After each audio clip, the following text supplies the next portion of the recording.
Noel is an edgy young man who wants to become the world's strongest seeker, but he gets stuck with the weakest support class possible, a talker. In this world, there are phenomena called abyss that are connected to the depths of hell, and on this godforsaken day, matchmaking was busted so Noel's village got attacked by level 12 demons. Noel's grandfather is the only one in the village who has the skills to put up a fight against the demons, so he grabs his axe and tells Noel to stay hidden while he holds off the demons until help arrives. However, Noel knows there's no way help is coming for them in a situation like this, and fighting all those demons alone is a death sentence. He doesn't believe his grandpa can make it back alive from something like that, but his grandpa assures him that he can handle it. After all, he has defeated a level 13 demon before, and people don't call him over death for nothing. After that, he went out to face the demons, and while he may have put up a good fight and taken out a bunch of demons, Grandpa still got cooked so bad that his legs are in a different time zone. Noel rushes to his side, and Grandpa apologizes for not being strong enough to survive like he promised, but he had no choice if he wanted to protect the village. This is the fate all Seekers are doomed to because of the life of combat they've dedicated themselves to. Grandpa asks if Noel is going to follow his footsteps even after witnessing the dangers of the job, and with tears in his eyes, Noel declares that he will become the most powerful Seeker in the world, and Noel promises to become the world's strongest Seeker to carry on his grandpa's legacy. We then cut to present day when Noel has fulfilled his promise and became a Seeker to follow in his grandpa's footsteps. And although he's giving his teammates orders, he is far from the strongest on the team since he possesses the weakest support class, the Talker. The monsters Noel's team has been fighting are called lesser vampires, and they can't use magic, but they are troublesome to deal with since the vampire queen can reproduce in a short amount of time and give rise to a new army. Noel warns his party members not to let their guard down, because the lesser vampires are still insanely strong and they can continue fighting even when severely injured, so each one needs to be double tapped. The party continues through the dungeon, and Walter asks Noel if they can just ignore all the lesser vampires and head straight for the queen, so they can complete the mission quickly. However, Noel tells him that that is a dumb idea since they would end up being surrounded by lesser vampires while they fight the queen. This mission is already difficult enough for a C-rank party like them to handle, so recklessly charging forward would surely get them killed. Walter gets the message, but he sarcastically says he is only listening to Noel because he is the important talker of the party. As a talker, Noel is able to enhance his party members with buff words, but his personal strength is far below average and it really frustrates him. So Noel turns around and is about to roast the self-confidence out of Walter. However, before he can say anything, he notices a lesser vampire camping on the ceiling, and it's definitely planning something, so he orders his team to take cover. Just then, the vampire releases a poisonous cloud, and Noel is caught right in the middle of it. The others see that Noel is in danger, so they want to rush over and save him. But before they can act, they get attacked by the vampire and Tanya gets knocked down. Walter and Lloyd try to stop the demon, but without Noel's buffs, they are much weaker than they were before, so Walter pleads with Noel to snap out of it and give them some orders. Noel hears this, and he has a flashback to the day his grandpa died, so he swears to himself that he won't let anyone else die and pulls out a gun to fire several shots at the demon while also drinking a health potion to recover from the poison. He may not have the same kind of strength his grandfather did, but that doesn't mean he is completely useless, and he plans to showcase just how important a talker can be. He activates his talker tactician skill, and now when he gives his teammates orders, their abilities are boosted by 25%. He then uses his battle voice skill, and is able to increase the stamina and mana of his team. With Noel's help, the team is now able to hold their ground, but above them, Tanya spots 3 more demons, and she starts freaking out, so Noel uses one of his skills to get her to calm down. If everything goes according to plan from here, Noel predicts that the team should be able to finish the monsters off in 74 seconds, so he tells the others that he will handle the rest of the lesser vampires, so they should focus on taking down the queen and prepare to use their strongest attacks. As the lesser of vampires attack Noel, he uses a speech technique and yells at them to make them freeze in place, and once they are unable to move, he uses his magic gun to shoot an ice bullet and encase them in a block of ice. Unfortunately, one of the lesser vampires managed to dodge the attack, but he still has 1 bullet left in the chamber, so he has the option of freezing the last lesser vampire to save himself. However, he decides to fire the bullet at the queen to distract it and provide an opening for his teammates instead. Thanks to this, Walter and Lloyd are able to hit the queen with their ultimate moves and take it down. But when Tanya turns to Noel to celebrate their victory, she is horrified as she sees him getting stabbed by the lesser vampire. Fortunately, it turns out that Noel wasn't really stabbed, as he perfectly calculated things to make sure he would survive. He knew that once the queen was defeated, all the lesser vampires would naturally stop moving, and there was just enough time for him to avoid being killed. With this, the team has successfully cleared the dungeon and the surrounding abyss dissipates. Noel's teammates come over to check on him, and while they know he planned it all carefully, they still scold him for recklessly endangering his life like that. Noel thinks back to the day when he first learned that he was a talker, and he was crying his eyes out because he wanted to be a warrior like his grandpa. His grandpa told him not to worry about it since regardless of his class, he is sure Noel will grow up to become the world's strongest seeker because he could sense incredible talent within him. Ever since that day, Noel hasn't been discouraged by his support class and remains determined to become the world's strongest seeker, even though he's just a talker. After their mission is complete, the party has to head back to Etria, the capital of the Velvet Empire, so they can report their success.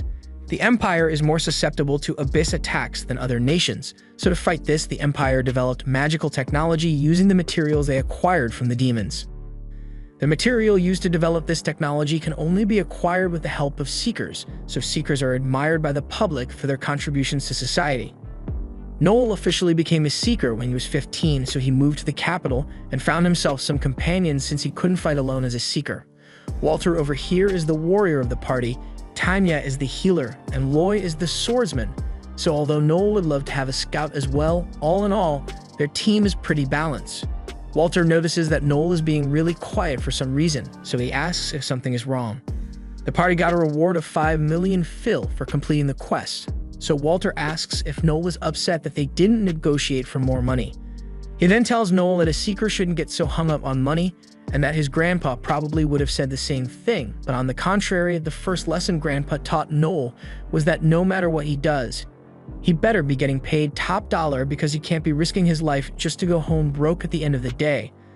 With that being said, Noel definitely wanted a higher reward, and he couldn't care less about what Walter thinks, but he will let it go just this once. Tanya tells Walter to quit bothering Noel, but he still insists that Noel should show him more respect since he is 2 years older than him. Noel retorts that age means nothing among Seekers, as the only thing that will earn you respect is your strength, and Noel is starting to question if Walter is really competent enough to be respected. Walter blows up and yells that Noel is the only one here who is incompetent because all he ever does is give orders from the back while the rest of them risk their lives on the front line.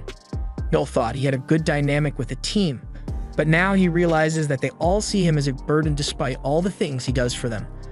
But before addressing that, he insults Walter one more time and is about to start a fight with him. However, Lloyd steps in and separates the two of them before anything bad happens. He then changes the subject and suggests that they call it a day and start splitting up their rewards. A little while later, they are all sitting by the fountain and Tanya is disappointed with how little she ended up getting after such a difficult mission. Lloyd explains that after all the equipment costs and taxes they had to pay, there was only 1 million Phil left, so each team member only gets 250,000. He agrees that it's frustrating, but their party's funds are steadily increasing, so he's sure they'll make more money the next time they get a big mission like this. Noel points out that there isn't going to be a next time because they almost never get big missions because clans get all the high-profile abysses, and even when they do get the missions, they will be forced to pay a penalty fee if they fail to clear it on their own, so it's not sustainable. That aside, Noel asks Lloyd how much money their party has in its joint funds account. Lloyd tells him they have 12.8 million saved up, so Noel suggests that the team should invest that money in forming their own clan. Everyone is shocked that he would suggest such a thing, and Lloyd tries explaining all the reasons why they can't do that, mainly because they would be required to pay 20 million to the country in order to set one up, and they don't have that much money. However, Noel isn't deterred and says he is willing to use 7.2 million of his personal money to make up the difference. He knows it's an expensive decision, but he assures everyone that in the long run, they'll gain much more money since they won't be limited to the leftover quests anymore. Lloyd then points out that they would need to acquire a base of operations within the capital, and rent prices are outrageous nowadays. However, Noel's already got that covered and found a cheap building for their team to rent. Tanya then chimes in and mentions that they are all still C-rank newbies, so they couldn't possibly handle running a clan, but Noel doesn't think that's a good excuse to avoid forming a clan. If they don't take the leap now, then they'll never be ready to run a clan on their own. Noel has been studying all about how to run a clan, so he knows all about the necessary procedures that need to be taken. The only thing he doesn't have is experience, and the only way to get clan experience is to start a clan. So while it may be difficult, there's no other way. Noel makes a good point, but even so, Lloyd still believes they won't be given any good jobs since they have proven themselves to be trustworthy. But that's where Lloyd is wrong. Noel can guarantee that they will be given a bunch of good jobs, and it has nothing to do with them being trustworthy. They are going to get jobs because they are hot. This country wants more seekers, and a great seeker is considered both a hero and an idol.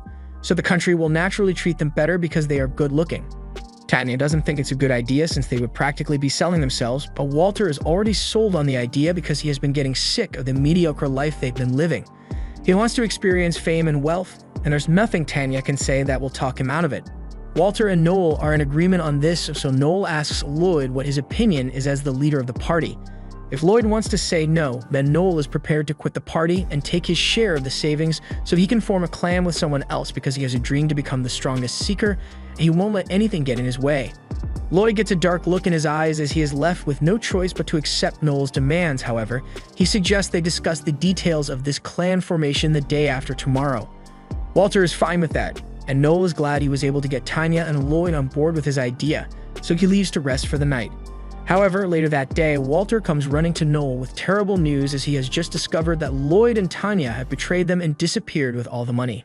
After Noel reads the letter, he confirms what happened. Lloyd invested all his money in NFTs a couple years back, and now he is in a deep pile of debt. So he embezzled the party's money to pay off his debt and fled the capital before he could be found out. Noel finds this whole thing insanely funny since Lloyd always upheld the act of a noble and chivalrous person. But getting down to business, Noel asks Walter when and where he found this letter. Walter explains that he heard about a really good job last night, so he headed to Lloyd's room first thing in the morning to tell him about it. But by the time he arrived, Lloyd had already cleaned out his room, and that's when the innkeeper showed him the letter. According to the innkeeper, Lloyd and Tanya left the inn around 8 p.m. last night, just before the city gates closed, and under normal circumstances, neither Noel nor Walter would have found out about this until the following afternoon, so Lloyd was trying to buy as much time as possible before the escape. It's 9:30 in the morning now, so while they may have found out sooner than Lloyd expected, it has still been over half a day, so he and Tanya must have covered a considerable distance by now. However, the gates must have records of which direction they were headed in, and they most likely left on foot, so Noel and Walter should be able to catch up if they take a horse. Walter is eager to get going, but Noel reminds him that this isn't as simple as chasing after them and getting the money back. Those two chose to abandon their party, and that's a definite betrayal, so worst case, if they catch up and confront them, it'll become a battle to the death. And even if they do beat Lloyd and Tanya, it would be a waste of time because Lloyd already spent all their money, but that doesn't mean Noel is going to let them get away without suffering for what they did. After getting dressed, Noel takes Walter down to the local tavern, but Walter doesn't understand why they are here. Noel doesn't want to waste time explaining the plan to Walter since he's too dumb to understand it anyway, so he just tells him to follow his lead. Noel heads inside and immediately gets the attention of everyone in the tavern. He tells them that 2 members of his party have stolen his party's money and escaped the capital, so he's willing to pay 2 million fills to anyone who can bring them back alive. Walter starts freaking out and asks Noel why he went and announced their predicament to the entire tavern, but Noel says there's a particular person he's looking for, so he just did this to save time.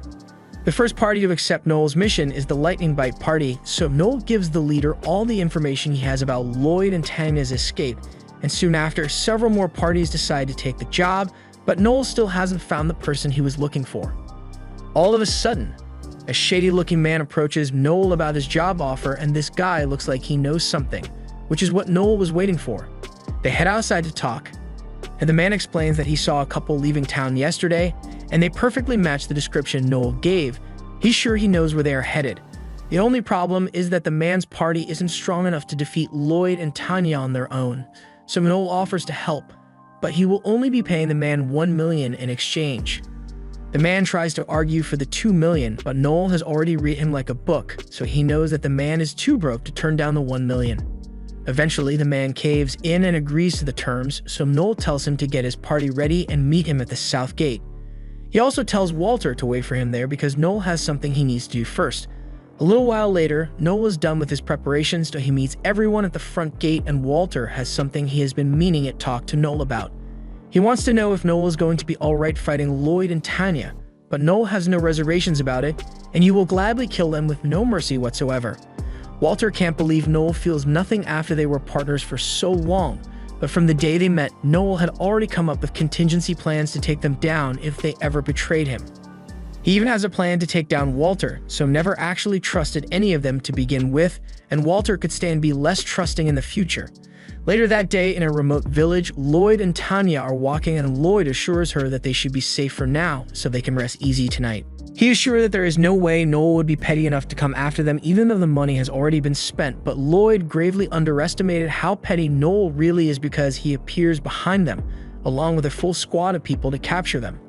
Lloyd is about to draw his sword to fight, but Noel uses his ability to tell him not to move, and both he and Tanya are stunned in place. Now that Lloyd has nowhere left to run, Walter begins yelling at him for his betrayal. However, before he can punch Lloyd's face in, Noel says there's something he wants to ask. He knows that Lloyd already spent all the party's savings, but the money they got paid for the vampire hunt must still be in his possession, right? Lloyd denies having the money and says he used that as well, so Noel asks if he spent it on another failed NFT business, but Lloyd admits that he used the money to pay back his debts. The way Lloyd answers gives Noel all the information he needs, so he now realizes that Lloyd is a serial gambler. He must have gambled so much that he ended up in trouble with some debt collectors, but Noel wants to hear it from Lloyd's mouth. Lloyd is about to apologize again, but Walter cuts him off and yells at him for gambling away all the money they worked hard to save. Lloyd gives up on the innocent act and tells back that he is the real victim here. He didn't want to touch the party's money, but gambling was so much fun, and besides, it was their own fault for dumping the responsibility of leading on his shoulders. At this point, Noel has heard enough BS, so he kicks Lloyd in the face and starts stomping on him for thinking he could get away with such half-assed blame shifting. He was the one who said he wanted to become the leader, all just so he could find his gambling addiction. Before long, Lloyd has been beaten bloody, and he is begging for forgiveness, but Noel has never heard of such a word, so he will gladly be at Lloyd 1,000 times until he is satisfied. Tanya speaks up and begs Noel to spare Lloyd, and Noel says fine, but only if she's willing to take the beating in his place. Noel is a proud believer of gender equality, so he has no problem curb stomping her if that's what she really wants. He uses his power and tells her to confess her involvement, and once she is compelled to tell the truth, she admits that she gambled the party's money with Lloyd, and in fact, she's even more of a gambling addict than Lloyd is. The move Noel just used forces the target to reveal the absolute truth no matter what for a short amount of time. And once Tanya regains her senses, she yells at Noel for daring to use mind control on her because it is against Imperial law. Noel agrees and says she is right about it being illegal to use mind control for personal reasons, but right now she is the criminal here, so Noel's use of mind control is considered interrogation and is perfectly legal. Now that Noel is done talking to the traitors, the man asks Noel for his payment, and Noel agrees to pay him, but he just needs a minute first.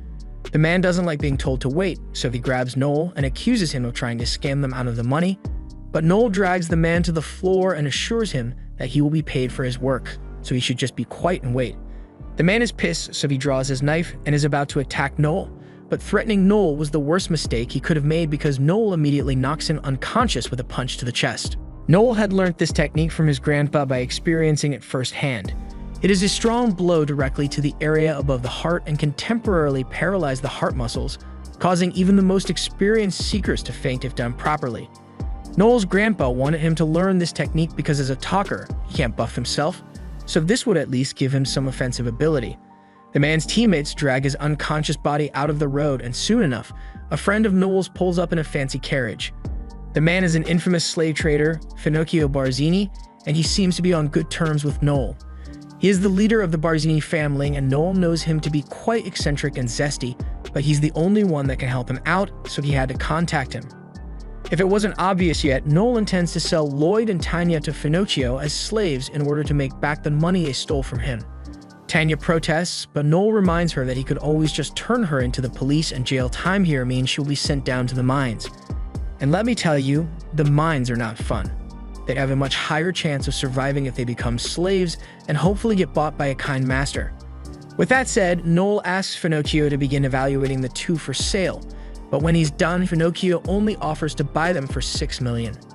Noel says that isn't enough, and Finocchio apologizes, but this is a bad time for him, so he can't offer any more than this.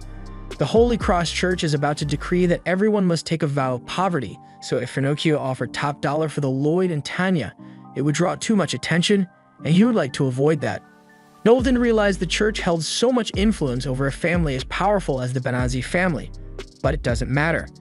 He says he will accept 11 million as payment, and it takes a while for Finocchio to realize, but when he does, he starts yelling about Noel trying to get an extra 5 million. Because of the constant yelling, Noel keeps increasing the price until he is eventually asking for 15 million when Finocchio initially only offers 6. Finocchio was starting to get really pissed off, but Noel tells him that if he buys the two for 15 million, he will tell everyone that Finocchio only paid 13 million instead. The church's decree just means Finocchio can't buy things that are overpriced, but if he claims that Lloyd and Tanya are genuinely worth the money, people will be lining up to buy them solely because they are expensive. If Finocchio plays his cards right, he might even be able to sell them for as high 90 million. Finocchio is insanely impressed by how cunning Noel is, so he offers him a leadership position in his family, but Noel turns him down. Finocchio understands and he is on board with the deal, but before he finalizes things, he hoes over to the scruffy guy in his party to warn them not to say a word about any of this unless they want to die painful deaths. With that said, he hands Noel a down payment for the two slaves and begins taking them away. Tanya pleads with Noel not to do this, but again, forgiveness doesn't exist in his dictionary, so she turns to Walter and asks him to do something about it.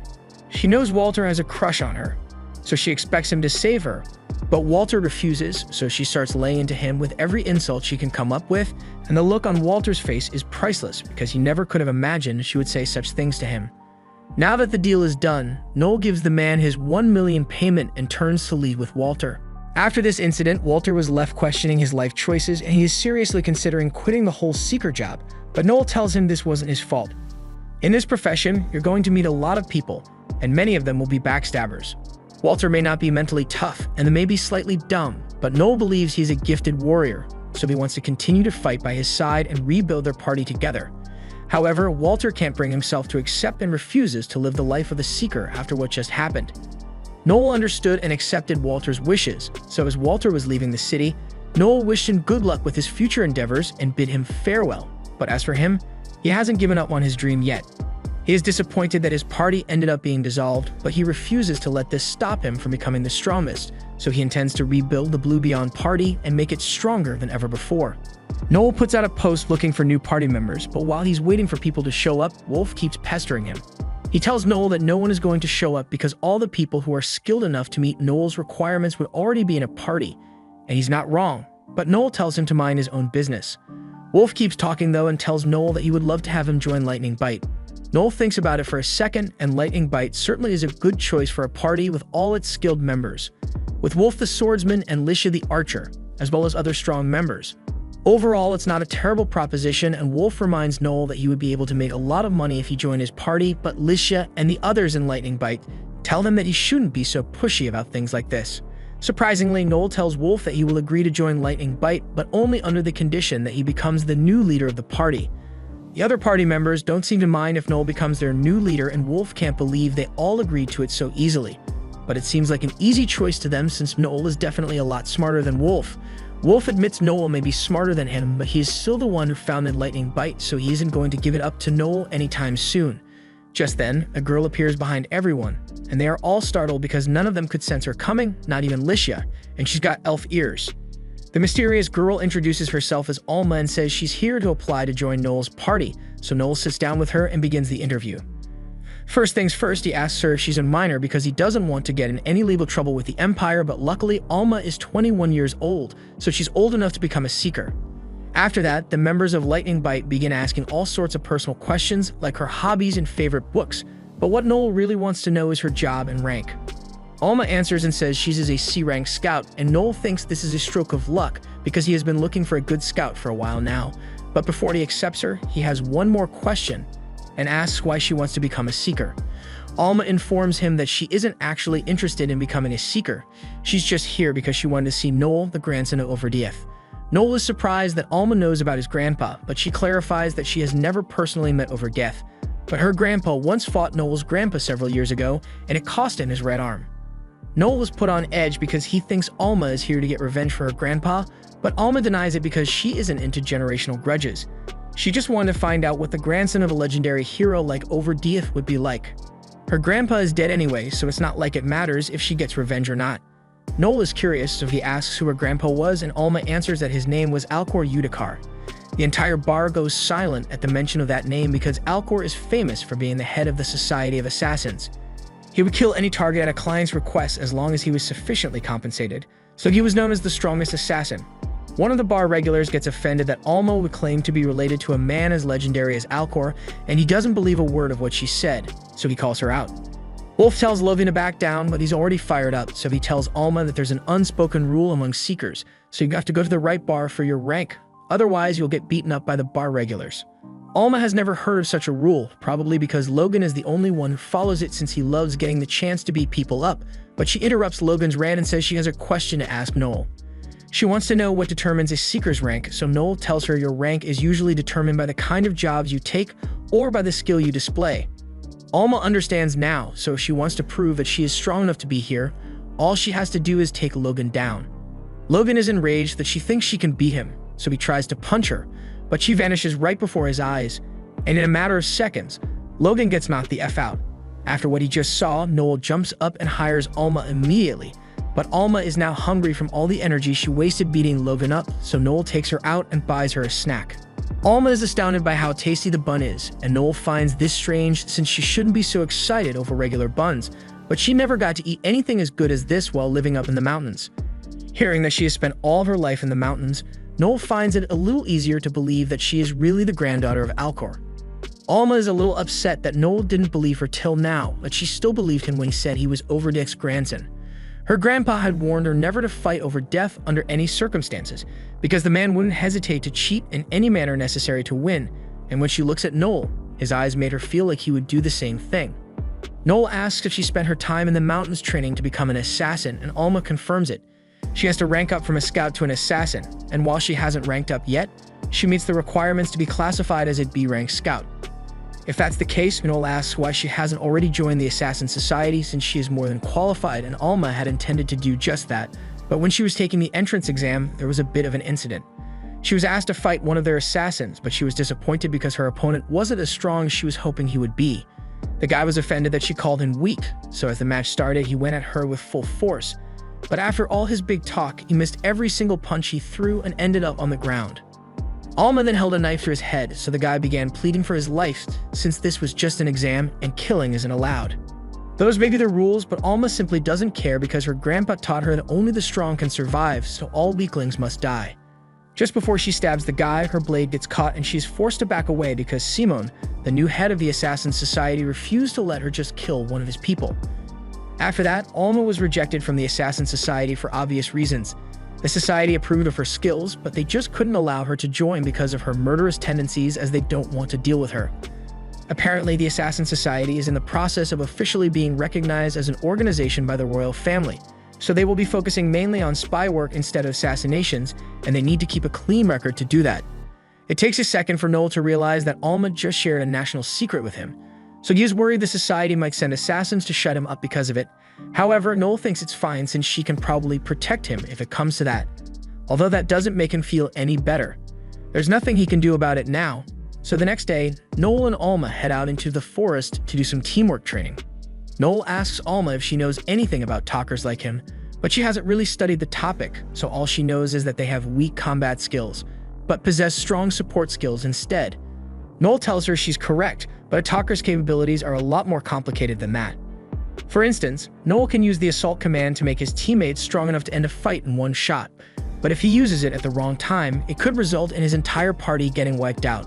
That's why he needs to be aware of all the things that go on during the battle and use his skills accordingly to bring about the best outcome. However, there's a drawback since as a talker, he can't use buffs on himself, so he isn't meant to be able to fight. Of course, that hasn't stopped him so far. To begin their training, Noel tells Alma that he wants her to capture a monster in these woods, and although it's not as dangerous as the ones in the Abyss, it is still a big enough threat that it needs to be eliminated. He tells her he is talking about the killer rabbits, and Alma thinks they are really cute, but Noel reminds her that these things are still dangerous. He wants her to catch a killer rabbit with one of his buffs active on her, and Alma thinks this should be easy, but she says she doesn't need Noel's help to do it. It may be true that Alma is perfectly capable of doing this on her own, but that's not why he wants her to use one of his buffs. She may think a buff will only make her stronger. but it takes a lot of training to be able to use it effectively. For example, Alma has a skill called Excel that doubles her speed, and it's stacked so she can use it consecutively up to 5 times. However, she couldn't use it at full power from the start because the increased speed would have broken her bones and torn her muscles. And that's just with her own skill, so imagine what would happen if she had a buff from Noel on top of that. She needs to train her body to be able to adapt to the strain of Noel's buff, so they are out here to test how well she can handle it. Noel's former party were talented, and even they took 6 months before they could effectively utilize his buffs, so Alma's performance will determine whether they continue as a team or not. Alma ensures him that she can handle whatever he has planned, so Noel asks her if she can sense any killer rabbits nearby, and there are rabbits in the area right now, so Noel activates his tactician skill and tells her to use her axle skill at max capacity. As long as she follows his orders, her ability will have a stronger effect, and to pass his test, all she needs to do is capture one of the bunnies and bring it back to him within 10 seconds. Alma activates her acceleration skill, and in the blink of an eye, she's already halfway across the forest catching rabbits. She is amazed by how much faster she is than normal, so before the 10 seconds are up, she returns to Noel with all 13 rabbits. Noel is surprised she managed to catch them all, and not only was she able to utilize the buffs easily, but she did it all in the span of 8 seconds too. From what he has seen, Noel is sure she doesn't need any further training, so he suggests that they take their first job as a party, and he's already got the perfect one in mind. He received a letter from a former client a while ago, and it says there have been a bunch of thieves attacking the village of Mintz, so Noel and Alma are going to go take care of it. They will be traveling by stagecoach, and Alma thinks it's really fun because she has never ridden one before, but it's going to be a long and boring ride. So Noel says he will tell her about the work a seeker can take on. Seekers aren't limited to quests in the abyss, they are also able to hunt monsters, criminals, treasure, and even mystic land. The gang of thieves they are on their way to deal with wouldn't usually be a problem for the local lord to handle, but with all the bureaucracy, the village would have been destroyed by the time any official help arrives. That's why he was hired to help, although since the village is pretty poor, Noel isn't expecting to receive much of a reward, but it'll be a good chance to see how Alma does in actual combat. After a long coach ride, they arrive in the town of Eudora, and Alma's butt is stiff as a board from all the sitting, so she never wants to have to sit in one of those again. For now, Noel suggests they find an inn to stay at for the night, but everywhere they go, all the rooms are booked, so they eventually get stuck sharing a single room because it's all that's available. Noel tells Alma that he will sleep on the floor so she can have the bed if she wants, but Alma doesn't see why they can't just share the bed together, and she finds it really cute that Noel gets embarrassed about things like this. Noel doesn't want to talk about this anymore, so he walks away to go take a bath. To pass the time, Alma began doing some stretches, but as soon as Noel exits the bath, she stands straight up and begins admiring his perfectly formed muscles. She thinks he has an amazing physique, but it's a shame that he's just a talker because if he was a warrior like Overdieth, he could have become the ultimate seeker. No matter how much hard work he puts in, he will never be able to outclass those with natural talent, and Alma is disappointed because she would have loved to see what heights he could reach. Noel doesn't let her comments get to him and flicks her on the forehead for saying unnecessary things, but while Alma is taking her bath, he begins reflecting on the things she said because he knows she is right. He wanted to be a warrior like his grandpa more than anything, but life didn't give him what he wanted, so he has to deal with the class he got. Once they finally arrive in the village, the chief comes out to greet the party, but he is a little surprised to see that there are only 2 of them. Noel explains that his other party members had to quit the party for various reasons, leaving out the part about him selling them off.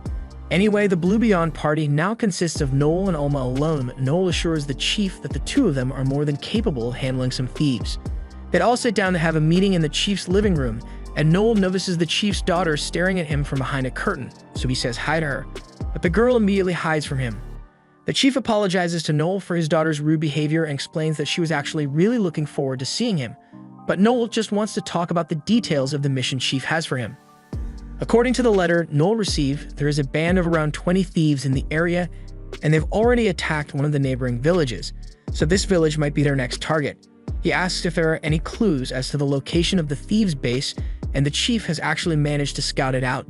The thieves are in the rocky clearing in the eastern part of the forest, and with the info provided, Noel shouldn't have any trouble locating them, but before he goes, he wants to discuss compensation. The chief's letter offered $200,000 up front and $300,000 once he completes the job, but before Noel is even done speaking, the chief's wife brings out the upfront $200,000, and the chief promises to pay the rest upon completion of the quest. Noel is pretty surprised since he was fully expecting them to start bargaining on the price, and from the coins in the bag, it looks like the chief just barely managed to scrape this money together, so he must be really desperate. Since he's got the upfront payment, Noel and Alma head out to complete the mission, but as they are walking there, Alma tells Noel that the chief was staring at her cleavage the entire time they were talking, and he was doing it right in front of his wife and daughter too, so she thinks very little of him. Just then, the village chief's daughter comes running up behind them, and she wants to talk to Noel since she was too nervous to do it back at the house. She shows him her toy, and Noel recognizes it as the one he gave her the last time he was in this village. The girl has had it ever since and has treasured it more than anything because she really likes Noel.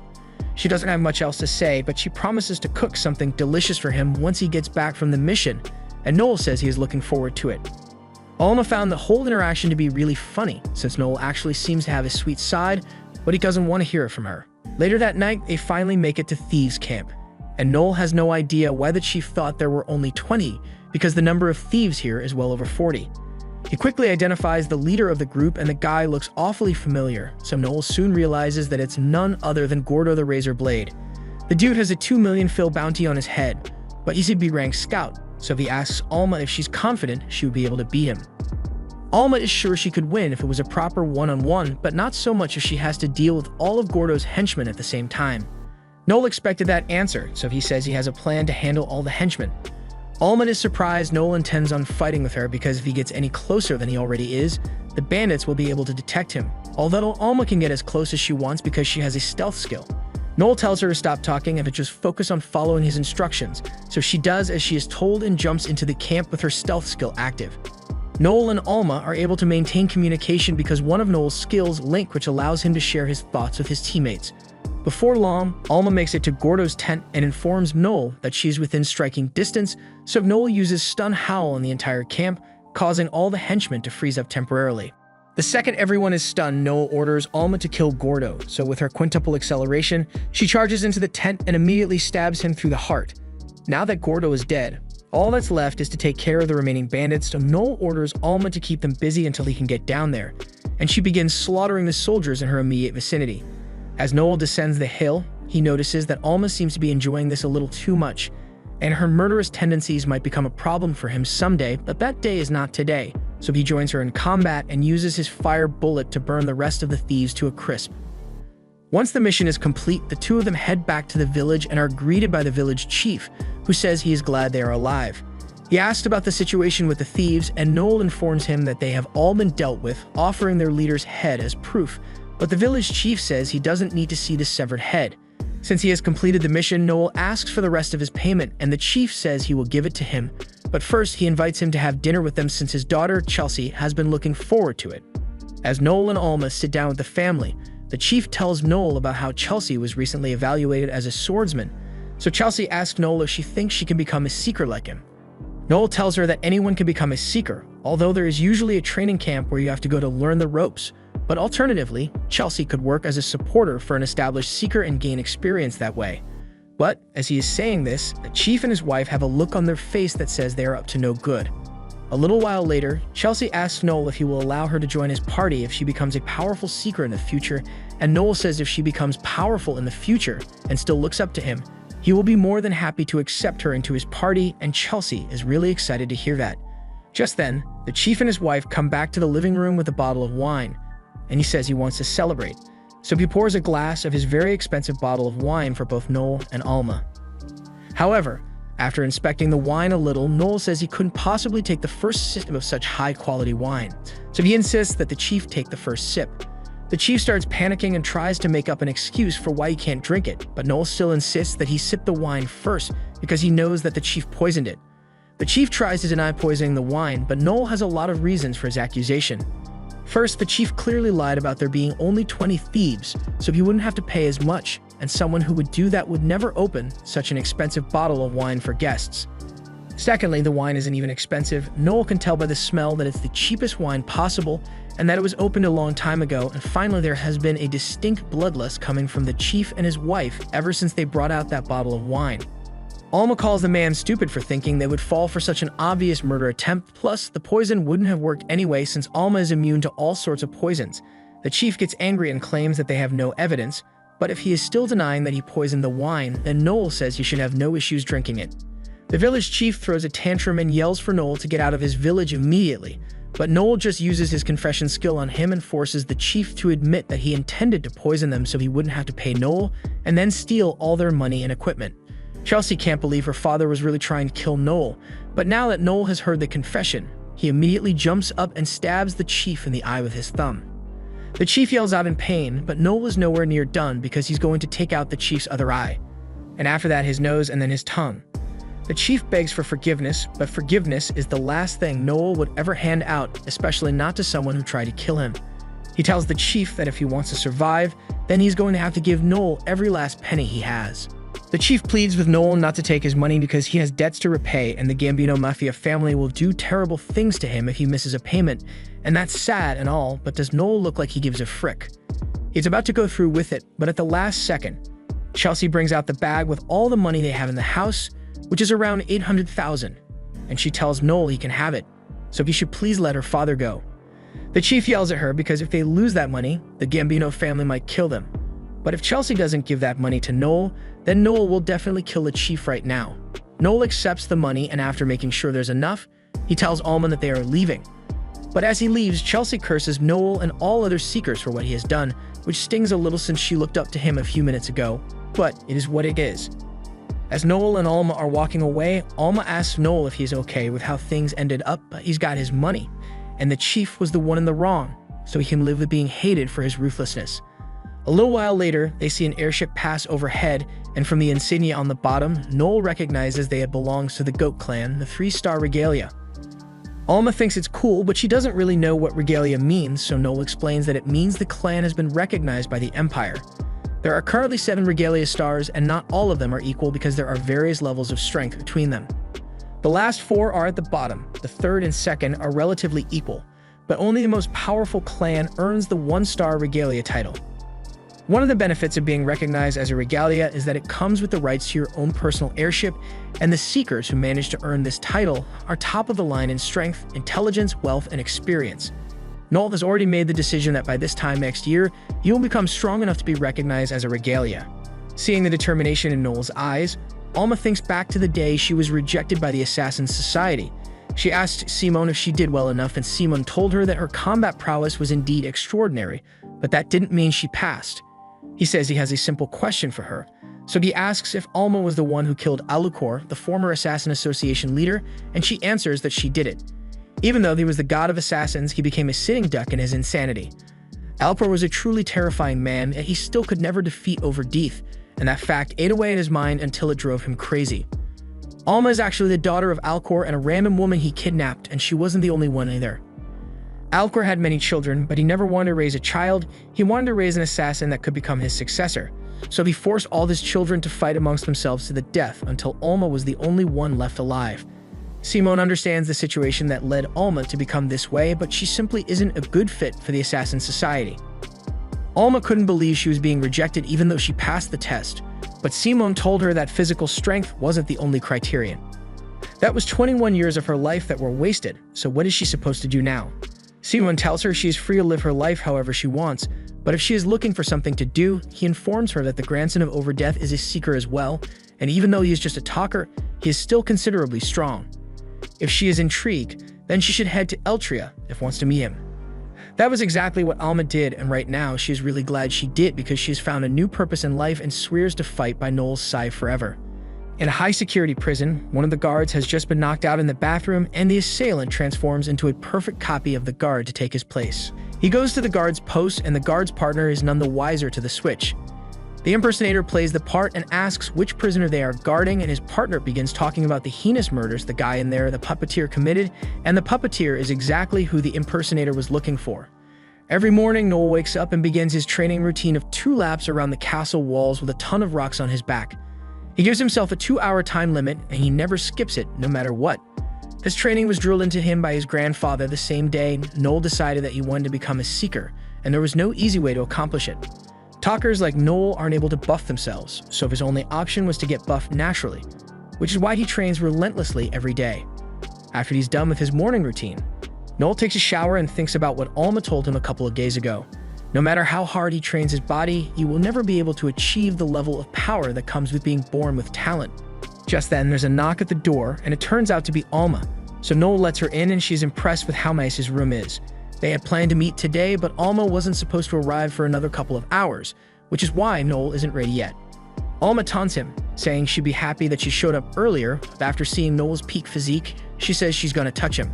Before Noel has a chance to react, Alma pushes him onto the bed, and even though she sees herself as his big sister, it's not stopping her from trying to kiss Noel. Noel tries to get her off of him, but Alma has natural scout strength, so he resorts to his only option to get out of this without his lips being tainted and headbutts Alma. A little while later, Alma realizes she may have gone too far, but she still doesn't think Noel should have headbutted her. However, she did assault him, so Noel believes it was perfectly justified. Alma still hasn't given up on getting affection from Noel though, so she grabs his arm and declares that this is now a date.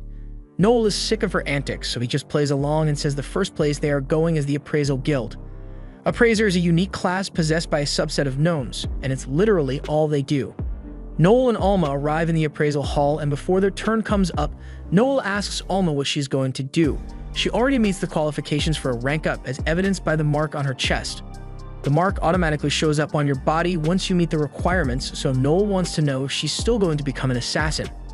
Alma hasn't really decided on it yet, so she asks Noel what he thinks she should do, but he isn't sure either. An assassin build would definitely help with combat, but he doesn't want to commit to anything right away in order to avoid skill redundancy with future recruits. Alma didn't know Noel still intended to recruit more people into their team, and she's kind of jealous, but Noel explains that it would be far too reckless for them to go into an abyss with only 2 party members. So he just wants to get Alma appraised so he can see what her options are and plan accordingly. After they are done with the appraisal, Noel and Alma head back out, and this time, Noel says they are going to a blacksmith shop that's run by a dwarf. Good equipment draws out the full potential of the Seeker, so they must get their gear maintained regularly.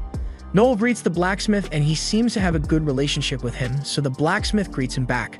The blacksmith notices Alma and assumes she must be a new member of Noel's party, so he starts assessing her to see what equipment she could use, but then he gets distracted by Alma's melons. After that, Noel takes Alma to a skill book shop so she can pick up some useful skills guides. He talks to the owner and tells her to help Alma pick out some appropriate skills while he's gone. Alma asks where Noel is going, so he explains that this store only carries skill books made for scouts, so he needs to go to another store to get Talker skill books for himself. Before he leaves, he turns back and reminds Alma that she only has a budget of 1 million for her skill books, and under no circumstances should she waste that money. Alma agrees to Noel's terms, but the second she's left alone, she buys herself a giant teddy bear. Noel is angry at her for wasting money and at himself for trusting her, but Alma says she didn't waste all the money. She actually got a really good skill book called Armor Piercing, and with it, she's able to cut her opponent's defenses in half. The book cost her 800,000, and she used the leftover money to get the bear as a substitute since Noel won't let her hug him anymore. Overall, she thinks it was a successful shopping trip, but then she notices that Noel didn't buy anything for himself. She asks why, so he explains that the skill book he wanted to buy was too far out of budget for him to consider getting. The book was one for exorcism, and a skill like that would allow him to instantly wipe out undead monsters, but the skill book costs 30 million and he can't afford that. Just then, he notices someone walk by, so he gets up and tells Alma to go ahead and start eating without him. He follows the guy into a back alley, and once there's no one else around, the man reveals himself to Noel. This is Loki, and he is the shapeshifter from earlier who infiltrated the prison. Noel commissioned him to do an investigation regarding the puppeteer that's locked up in there, and Loki did not disappoint. He hands over the info he gathered, and while it's none of his business what Noel does, he asks if Noel is sure about recruiting the puppeteer into his team. After all, the man once shook the entire capital with his power, but that's precisely why Noel wants to recruit him. Besides, he is fairly certain that the puppeteer was framed for the crimes, which is why he hired Loki to investigate so he can prove the puppeteer's innocence. Loki understands Noel's plan, but it's weird hearing the guy who sold his former teammates off as slaves talk about rescuing a death row inmate. If nothing else, Noel has to be a little crazy to go from one to the other so quickly, and he takes pride in that. After checking Loki's report, Noel commends him for a job well done, but things like this are a natural talent for Loki, since his imitator class allows him to take on the form of any person, so there's no place safe from his infiltration. Noel pays him for the work he has done, asks Loki to keep investigating, but before he leaves, Loki tells Noel he has some bonus intel for him. He lets Noel know that there has been a nasty drug being sold in these parts, and it's said to be better than anything else on the market, but it causes immense fits of rage, so violent crime in the area has increased. Noel wonders who would be crazy enough to sell something like that, since the Luciano's family would surely put a stop to it once they find out. However, the group selling the drug is actually a subdivision of the Luciano's family, so it's not likely that anything will be done about the drug. The ones in charge of this territory are the Gambinos, and their leader, Albert Gambino, is a real nut job. Back on Alma's end, she's upset that Noel left her alone for so long, so she's trying to cheer herself up with food, but just then, an old friend of hers happens to walk by. Meanwhile, Noel is walking through the Gambino territory, and he is quite disappointed with the current state of the place. The former leader of the Gambino family was a good man, so much so that even Finocchio respected him, but when the former leader died, his son, Albert, took over, and this place went to shit under his rule. As Noel is walking, he notices a man sitting by the side of the road, and the man looks a lot different from the people of this kingdom, so Noel assumes he must be an immigrant. However, with his current state, he's probably going to die as a beggar before long. Noel feels bad for him, so as he passes by, he drops a coin for the man. But as he does this, the man gets up and hands him back his coin, thinking Noel must have accidentally dropped it, and he tells Noel that this place isn't safe for a cute girl like him. Noel is offended that the man thinks he's a girl, so he turns to him and makes it clear that he's a guy. And as for the coin, he would never take it back after a filthy beggar like him touched it. He begins walking away, but now the man feels offended, so he tries grabbing Noel's shoulder. However, Noel kicks him square in the stomach and sends him flying backwards. He tells the man that he shouldn't try to touch him with his worthless hands, but the way Noel is looking down on him now reminds the man of someone else he used to know, and he refuses to let that slide. He usually doesn't like fighting over things like this, but he's not so weak that he can't stand up for himself. As the man takes his battle stance, Noel realizes that this guy looks like he is really skilled with a sword, and as he charges at Noel, his sword strike has Noel fearing for his life. Noel manages to dodge, but the man continues to attack him relentlessly until Noel finally grabs the guy's arm and sends him flying into a random building. After he gets back up, the man admits that Noel is pretty capable as a fighter, so he asks him if he's a ninja class. The ninja class is one that's exclusive to an island in the Far East, so Noel assumes that must be this guy's homeland. He tells the guy that he's just a talker, and the guy is amazed that a talker would be able to fight so well, but it's not like it matters much because the guy will be using his skills from now on. Once Noel sees the guy's aura, he gets a huge smile on his face because this guy is definitely strong, and if he meets Noel's expectations, then Noel will definitely recruit him into his party. However, just before they can start fighting seriously, a munchkin comes out of nowhere and yells at Koga for getting into a fight without his permission. While that's going on, Alma and her friends sit down to chat, and Alma's friend is surprised that Alma hasn't ranked up yet. Alma tells her she has two main options for her rank up. She can either become an assassin or a chaser, but Noel told her to hold off on making a decision yet. Alma's friend can see why Noel would ask Alma to wait, since chasers and assassins have two totally different roles, so Alma's choice would have to depend on the other team members. In fact, she assumes Noel is probably out recruiting a new member for the party as they speak, and over on Noel's end, the prospective recruit is still being yelled at by the Munchkin. The Munchkin had told Koga to sit tight and wait for him to return, and he doesn't want to hear any of Koga's excuses, so he uses his ring to shock Koga until he falls unconscious. Noel recognizes that as an oath of subordination ring, an item that compels someone to obey the wearer of the ring, and normally something like this would be prohibited by law, but it is permitted if it is used between a master and his slave. After Koga is out cold, the Munchkin turns to Noel and asks why he was fighting with Koga, but he also mistakes Noel for a girl, and he's starting to get weird, so Noel kicks him across the street. The Munchkin asks why Noel did that, but Noel holds him at gunpoint and says he's the one asking the questions here. First, he asks where the Munchkin is from, since he doesn't seem like he comes from this town. So the man explains that he is from a place far south called Soldaland, and next, Noel asks him why he came to Eltria. The man hesitates to answer at first, but the gun motivates him to reveal that he is on the run. He used to work for the Delembert family and ran their underground fighting ring, but then he got caught embezzling their funds and they weren't very happy with him. So he had to flee. He came to Eltria because it's the territory of the Lucianos, and the Delembert family won't be able to get him here. Koga is one of his slave fighters, so he brought him here when he fled, and Noel assumes the man wants to use him to enter the Eltria underground fighting scene. The man admits that that's his plan, and he asks if Noel is involved with the underground fighting ring by chance, since he needs someone to vouch for him. But Noel informs him that he is just a seeker, and in case the guy hasn't figured it out by now, he's also a guy. The man is shocked that Noel is a seeker, but also even more shocked that someone with such a pretty face is a guy. Noel gets pissed off by the guy's reaction, but that aside, the guy is running from the D'Alembert family, so Noel wouldn't be getting in trouble with them if he shot him. Plus, if the Munchkin is dead, Noel can claim Koga for himself. And when the benefits are so good, the choice is clear to Noel, so he executes the man. Just kidding, Noel may be heartless, but he's not a murderer. He gave him a warning shot and spared his life, but if he doesn't get out of here in the next 10 seconds, Noel isn't going to miss a second time. He gets up terrified and kicks Koga so they can start running away.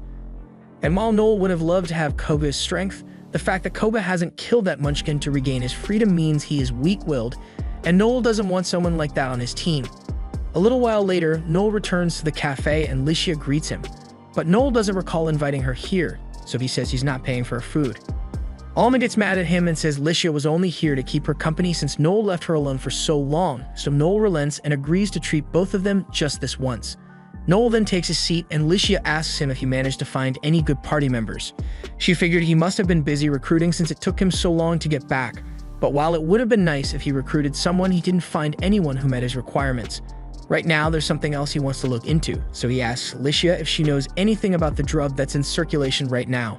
She has heard about it before, but she doesn't know much about it. So Noel tells her that it apparently has a powerful side effect of rage, and it is currently going unchecked. So he wants her to be careful if she comes across it. Licia is thankful for the advice, but Noel never goes out of his way to show concern for others, so she's a bit shocked he would warn her. Noel says he's just sharing info since he's on good terms with Licia's party, so Licia thanks him again and gets up since it's about time she returned to the rest of her party. Before she leaves, she invites Alma to join her at a great sweet shop she knows, but not just as a fellow seeker, as a friend. Alma likes the sound of that, but Noel has no intention of becoming best friends forever with Licia, so he tells her to hurry up and leave already. Once Licia is gone, Noel starts thinking about the situation with that uncontrolled drug because if even Licia has heard rumors about it, then it must have spread outside the capital, so Noel hopes it won't become a bigger issue than it already is. Meanwhile, the Munchkin Miguel has just been captured by Albert Gambino, and while normally Albert would want nothing to do with him, the D'Alembert family wants their revenge for Miguel's treachery, and they ask the Gambino family for help. Miguel is in utter panic because not only has he been caught, but he was caught by Albert, who's a genuine psychopath. He's literally got a display case for the skulls of people he doesn't like.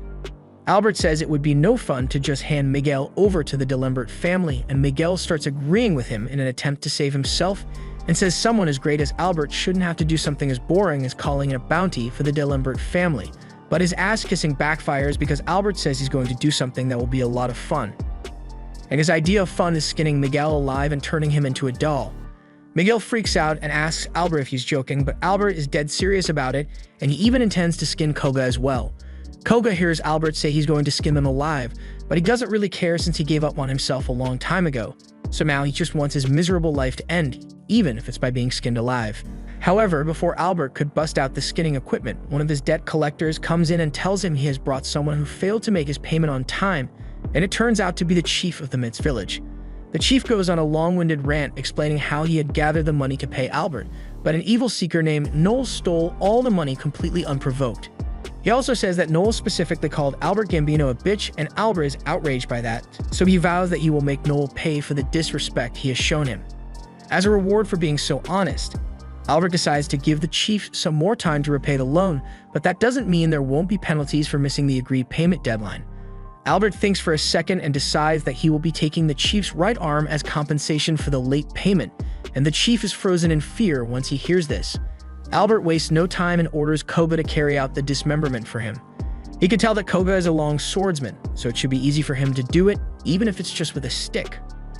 Koga hesitates to move at first, but Miguel begins yelling at him to do as Albert commands, so Koga gets up and is about to go through with it. However, just before he does, Albert tells him to wait a minute because there is something he wants to do first. Albert then grabs a purple drug crystal and chomps down on it to get himself high because violence is always better when he's high out of his mind. Now that he is tasting colors and seeing sound, he permits Koga to chop off the chief's hand. In denial, the chief says there's no way Koga can cut off his hand with a stick, but before he even finishes his sentence, Koga has made his move, and a second later, the chief's hand falls off. The chief screams out in agony, and Albert is absolutely loving it, so Miguel tries to use this to his favor and offers to transfer ownership of Koga to Albert in an attempt to get on his good side, and it looks like it works because Albert agrees to take Koga as his own.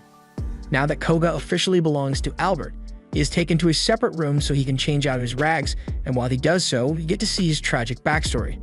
His father was a wealthy businessman, and his mother was one of the most beautiful women of the land, so by all indications, they were a happy couple with a blessed life.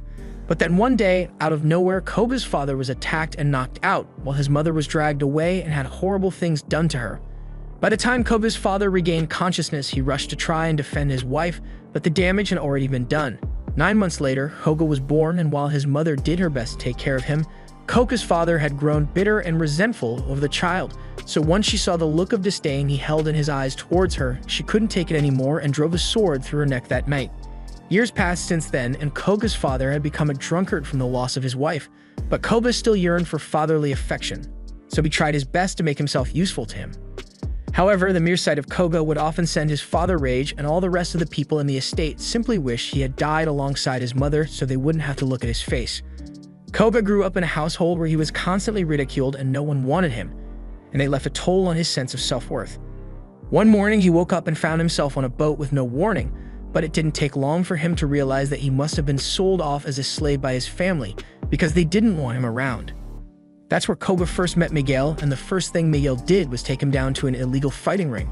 And when Koga began dominating the competition, Miguel was really happy and began praising him for doing such a good job. This was the first time Koga had ever received any kind of praise in his life, so he was brought to tears, but he soon realized that Miguel didn't actually care about him. All he cared about was the money he was making off him. Back to the present, Koga is done suiting up, so he is officially sent out on his first mission under the command of Albert. Later that night, Noel heads over to an abandoned church building to meet with Loki, since Loki said he had some important information to give him. Noel has been good to him, so he gives him a warning and says the Gambino family is after Noel's head. He fills Noel in on what happened and explained that the chief of the Mince village lied to Albert Gambino about Noel disrespecting him, and Albert believed it, so he is sending an assassin after Noel. Noel thinks it's stupid for Albert to order a hit on Noel based off such evidence, but Albert is practically a madman, so a sane person could never understand how he operates. Noel wonders how a man like Albert even got into a position where he's the head of the Gambino family, and the answer is nepotism. The former leader of the Gambino family only had one son, so while Albert was already a major F-up, he inherited the position without having to work for it. Just then, Noel hears the sound of armor clanking against the ground, and that means someone is approaching, so Noel realizes that Loki must have sold him out to the Gambino family.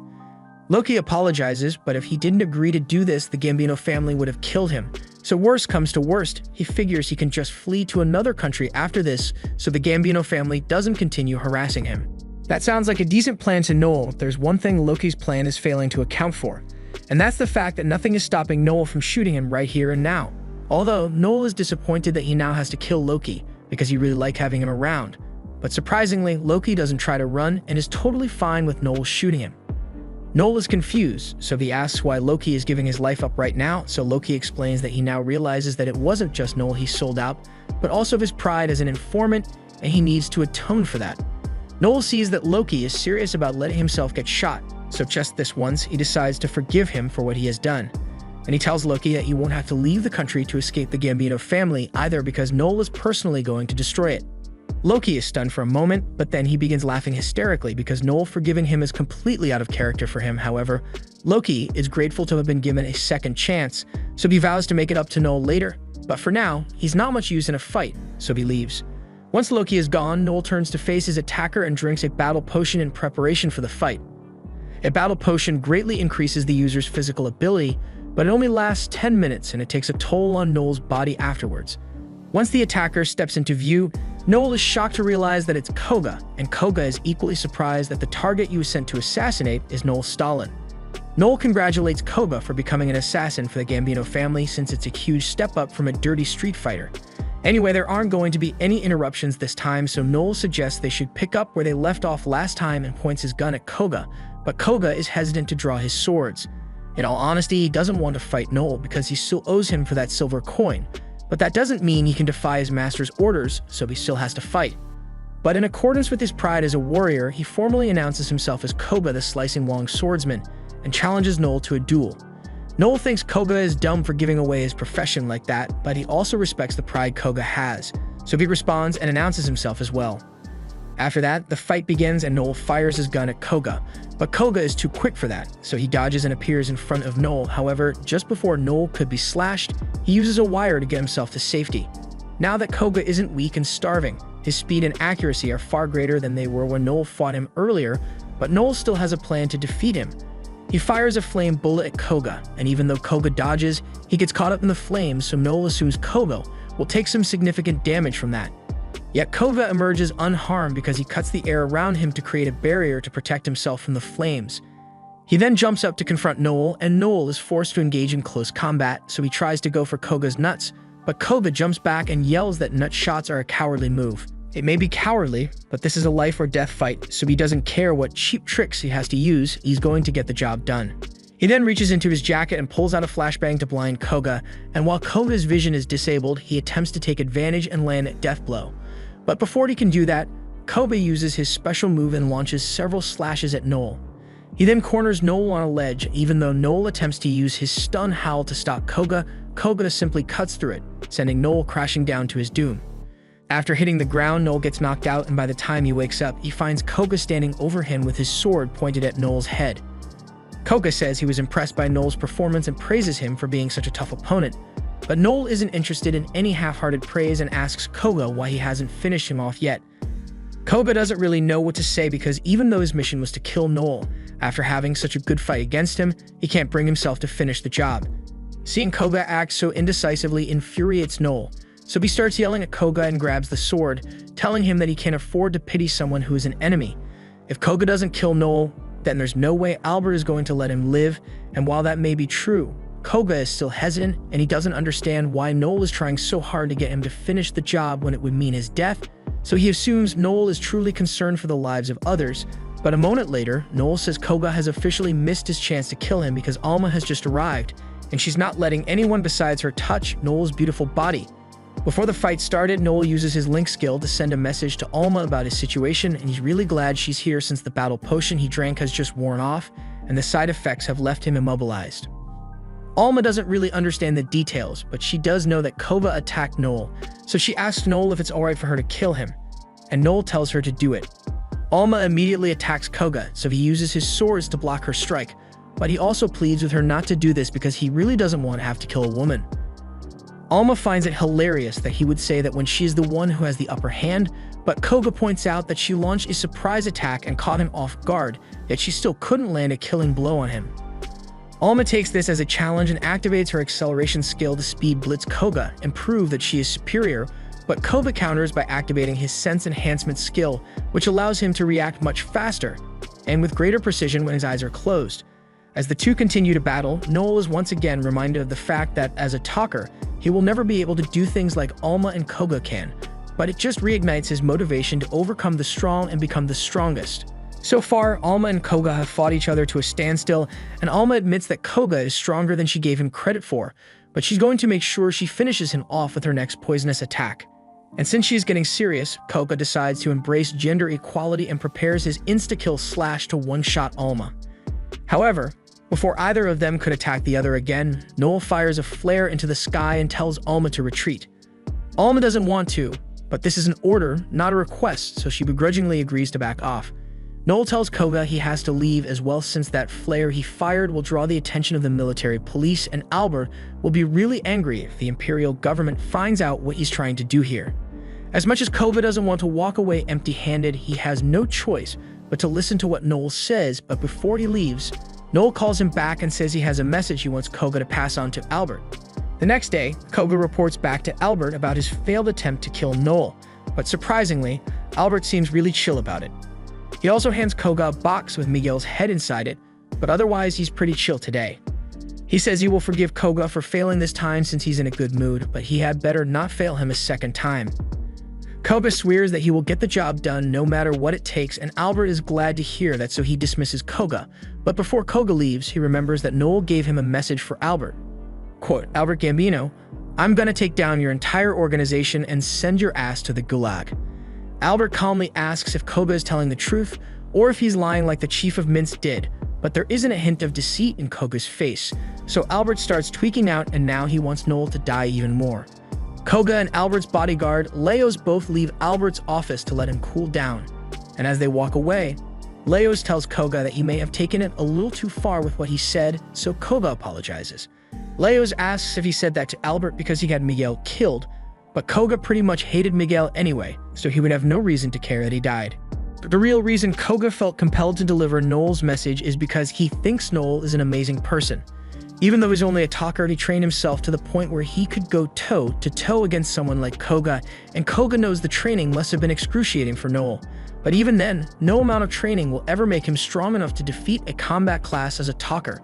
Yet despite this fact, Noel has never once lost the look in his eyes that says he will become the strongest in the world no matter what. After hearing what Koga had to say, Leos tells him he's become infatuated with Noel. No homo though, he means Koga is infatuated in the sense that he respects Noel as a rival and wants to grow stronger alongside him. Now that Koga thinks about it, Leos so right, but he wonders how Leos has so much experience on this topic, so Leos explains that he too has experienced something similar, but that was a long time ago. The next day, Albert pulls up on Noel while he's at the Seeker's Tavern, and he's looking to make Noel pay for what he said. He's got A-rank Leos and a couple of B-rank Seekers outside, so he's really confident that he can take Noel out today, and plops down at Noel's table to confront him. He then grabs Noel's bottle of wine and starts chugging it as a display of superiority, but he absolutely hates how the wine tastes. Despite being outnumbered, Noel calmly roasts Albert and tells him it's bad manners to drink someone else's wine without invitation. Although, manners may be too difficult for Albert's pea-brain to understand. Albert gets up in Noel's face in anger, so Noel tells him to back off since his bad breath is ruining Noel's appetite. Albert feels insulted, so he threatens to cut Noel's tongue off, but just before he can actually do anything, one of the Seekers in the tavern walks up behind him and tells him to stop. He has no idea what kind of beef Albert has against Noel, but he wants to make it clear that no matter the reason, he is not allowed to attack any Seekers in this tavern. Albert is offended and asks the man if he knows who he is, and the Seeker is well aware of Albert's reputation. But as a Seeker, he and the other patrons of this bar refuse to let an outsider like Albert do what he wants. Albert doesn't like being told no, so he orders Leos and the rest of the bodyguards to kill Noel and all the Seekers in the tavern, but the bodyguards are hesitant to comply with the order. Leos points out that it would be easy for them to kill all the Seekers since everyone in here is only C rank, but if they go through with it, they are going to have to explain themselves to Don Luciano, and it would be really difficult to justify it. They are already on thin ice as it is because of that drug problem, so another slip-up will pretty much spell doom for the Gambino family. However, if he still insists on going through with it, Leos will make sure the job gets done. Albert now isn't sure about what he should do, so Noel decides to roast him some more and calls him a cowardly piece of shit with no intelligence or ease. Albert's even angrier than before, but Noel tells him he had better be careful because all that anger will get his blood pumping, and that will spread the poison he drank from the wine even faster. After Noel mentioned that the wine was poisoned, Albert starts freaking out, and Noel goes on to explain that he poisoned it the second he saw Albert walk through the door. Albert can't believe Noel would do such a thing since there was no guarantee that Albert would drink it, but it is a pretty simple decision if you think about it. If Albert didn't drink the wine, then it would be no big deal, but since he did, victory is assured for Noel. Albert begins violently trying to throw out the poison, but Noel tells him it's too late for that since the poison has already made its way into Albert's bloodstream by now. Albert is now in full-on panic mode and rushes out of the bar to go to a doctor, but once Albert is gone, Leos compliments Noel for being so clever. He knows the wine wasn't actually poisoned and that Noel was just saying that to convince Albert to get out here. Leos takes one look at Noel and can immediately tell that Koga was right about the determination in his eyes, so as a favor, he offers Noel two choices. He can take this money and leave Atria, so he doesn't get attacked by Albert again. But if he chooses to stay, then Leos will have no choice but to kill him right now. Noel decides to take the first option and gets up to leave with Alma, but as they leave the city gates, Alma is really impressed with Noel since everything went according to his plan. He's glad everything has worked out so far, but things will only get harder from here on out. For now, Noel and Alma are going their separate ways for a week because there's something Noel wants to investigate, and Alma wants to go train in the woods so she'll be stronger than Koga next time they fight. They fist bump on it, and Noel swears that by the time he returns, he will destroy Albert Gambino. A week later, Noel is back from his little expedition, and the second he sets foot in town, Albert pulls up on him with his entire army of bodyguards. He believes he has Noel cornered, so he orders them to start off by breaking all of Noel's arms and legs to make sure he suffers for as much time as possible. But surprisingly, Leos and the others completely ignore his order, and Albert doesn't understand what's going on. Noel breaks out, but since an idiot like Albert will never figure things out on his own, Noel explains to him that he has lost all right to order Leos and the others around. A little earlier that day, Leos and the others were all sitting together at a bar, and all of them were devastated because Albert had ordered them to kill a little girl earlier today. She was holding onto this toy like it meant the world to her. They all feel insanely guilty about it, so they ask Leos why they keep following Albert's demented orders like this. They join this line of work because they respected the former boss, but Albert has a restraining order on respect, so they can't keep following him. In the middle of their conversation, Noel shows up and notices them holding the gift he gave the daughter of the Mince Chief, and even if her father was a weasel, Noel's still kinda like the little girl, so knowing she was killed because of Albert hurts a little. Anyway, he came here to have a chat with Leos, and Leos asks if Noel knows what's going to happen now that he's back in town. Noel is aware, but he tells them he didn't come to fight. He just wanted to drop off a document that they might find interesting. The piece of paper is Albert's birth certificate, and Noel got it because he had Loki look into Albert's origins while he was gone for a week. From what Loki found, Albert is really the son of a different man, but the former leader of the Gambinos had an affair with Albert's mother before Albert was born, so as a favor to her, he accepted Albert as his heir, even though Albert is not related to the Gambino family at all. There was also one other thing Noel wanted to look into, so he asked Loki to do some research about the former Gambino boss's cause of death. The results of that investigation revealed that not only is Albert not actually the former boss's son, but he also poisoned the former boss and made his death look like an illness. Albert has no idea how Noel managed to figure that out, but he tells them they can't prove that he really did anything. However, on the contrary, Noel has all the proof he could ever need because Noel has a handy skill called Confess that can be used to get people to admit to their crimes, and a confession from him will be more than enough evidence. Once Albert has been forced to admit to his crimes, Leos goes up to him and tells him that he is no longer their boss. He is immoral, stupid, and heartless, so they can't justify serving a man like him, but at the same time, regardless of his actions, the former boss did name Albert as his successor, so Leos is going to give him one last chance to redeem himself. If he fights Noel and wins, he can continue being the leader of the Gambino family, but Leos knows Albert would get folded immediately if he fought Noel himself, so he allows him to pick someone to represent him in battle. Albert refuses to be subjected to a trial like this, but all of a sudden, Finocchio shows up and Noel invited her here to act as a witness to the duel, so Albert has no choice in the matter anymore. Finocchio has been looking for a way to get rid of Albert for a while now, so when Noel proposed this plan to him, he was more than happy to participate. Plus, if Noel wins this, Finocchio will pay him 50 million. Albert accuses Finocchio of orchestrating this whole thing, but Finocchio says he did no such thing and he's sick of listening to Albert's complaining, so he yells at him to quit messing around and pick someone to fight for him already. Otherwise, he will have to face much greater consequences at Finocchio's hands. Albert agrees to pick a proxy, and Finocchio tells him that if he wins, then he will be acknowledged as the boss of the Gambino family once more, and furthermore, he will even let the whole scene Albert caused at the secret tavern go, so he better make his choice quickly. Albert looks around for a second, and he ends up telling Koga to fight for him. Noel had predicted this would happen since even though Koga isn't the strongest person here, he is bound by an oath of subordination, so he wouldn't be able to betray Albert even if he wanted to. Alma wants to have a rematch to prove that she's better than Koga, but Noel pushes her aside and says he will handle it himself. Alma tries to convince him not to fight since she already knows he can't beat Koga, but Noel believes he has a good chance of winning, so he tells her to just sit tight and watch him work. Once Noel is face to face with Koga, he notices that Koga looks really eager to fight even though there's nothing in it for him if he wins, but Koga is just glad he gets to fight Noel again. And if Noel is so eager to fight personally, then he must have a trick up his sleeve, and Koga can't wait to see what it is. The two raise themselves and charge at each other, but Noel jumps into the air and fires an ice bullet. Even though Koga manages to counter it, it still creates a massive ice wall around them, so now no one can see what's going on inside.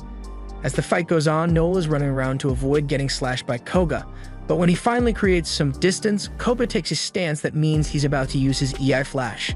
That skill basically increases Koga's attack power 7-fold once he draws his sword, so if Noel gets too close, he might end up getting cut in half by it. But he still isn't worried because he has already planted the seeds to ensure his victory.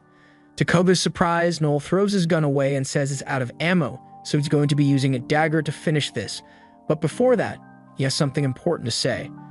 Can you do the thug shaker? Koga is caught off guard and asks Noel what that's supposed to mean, but Noel just said it so he could find an opening in Koga's defenses to attack. Right now, Koga is worried that Noel has a trump card up his sleeve, so he gets hesitant to counterattack, and that moment of hesitation is all Noel needs. Koga eventually decides to fight back and slashes at Noel's arm, but this is all going according to plan, which is why Noel let him slash his arm, and while Koga's sword was stuck, he pulled it away from him. Koga can't believe Noel would go that far for victory, but simply getting his sword away from him is nowhere near enough to stop Koga, so he pushes Noel away and runs to catch his sword before it even hits the ground. Koga then unleashes a slash that destroys the ice dome and sends Noel flying, but he isn't down yet, as he jumps out lands a killing blow on Noel. Or at least that's what he thought it was, but what he actually cut was an ice bullet Noel had stashed in his pocket, so the effects of the bullet caused Koga's body to freeze solid. Everything Noel had done up to this point was for the sole purpose of making Koga careless enough to fall for this trick. And now that Koga's body is frozen, Noel jumps up and lands a kick that knocks him out. Ever since Koga was a kid, he has never been able to fight back for himself because no one cared about him, but when he became a gladiator, he was forced to fight just to stay alive, and while he hated every minute of it, all those death battles made him stronger. However, no matter how strong he got, he was always still that weak-minded little kid who couldn't fight back for himself, so he has only ever been able to do what he is told.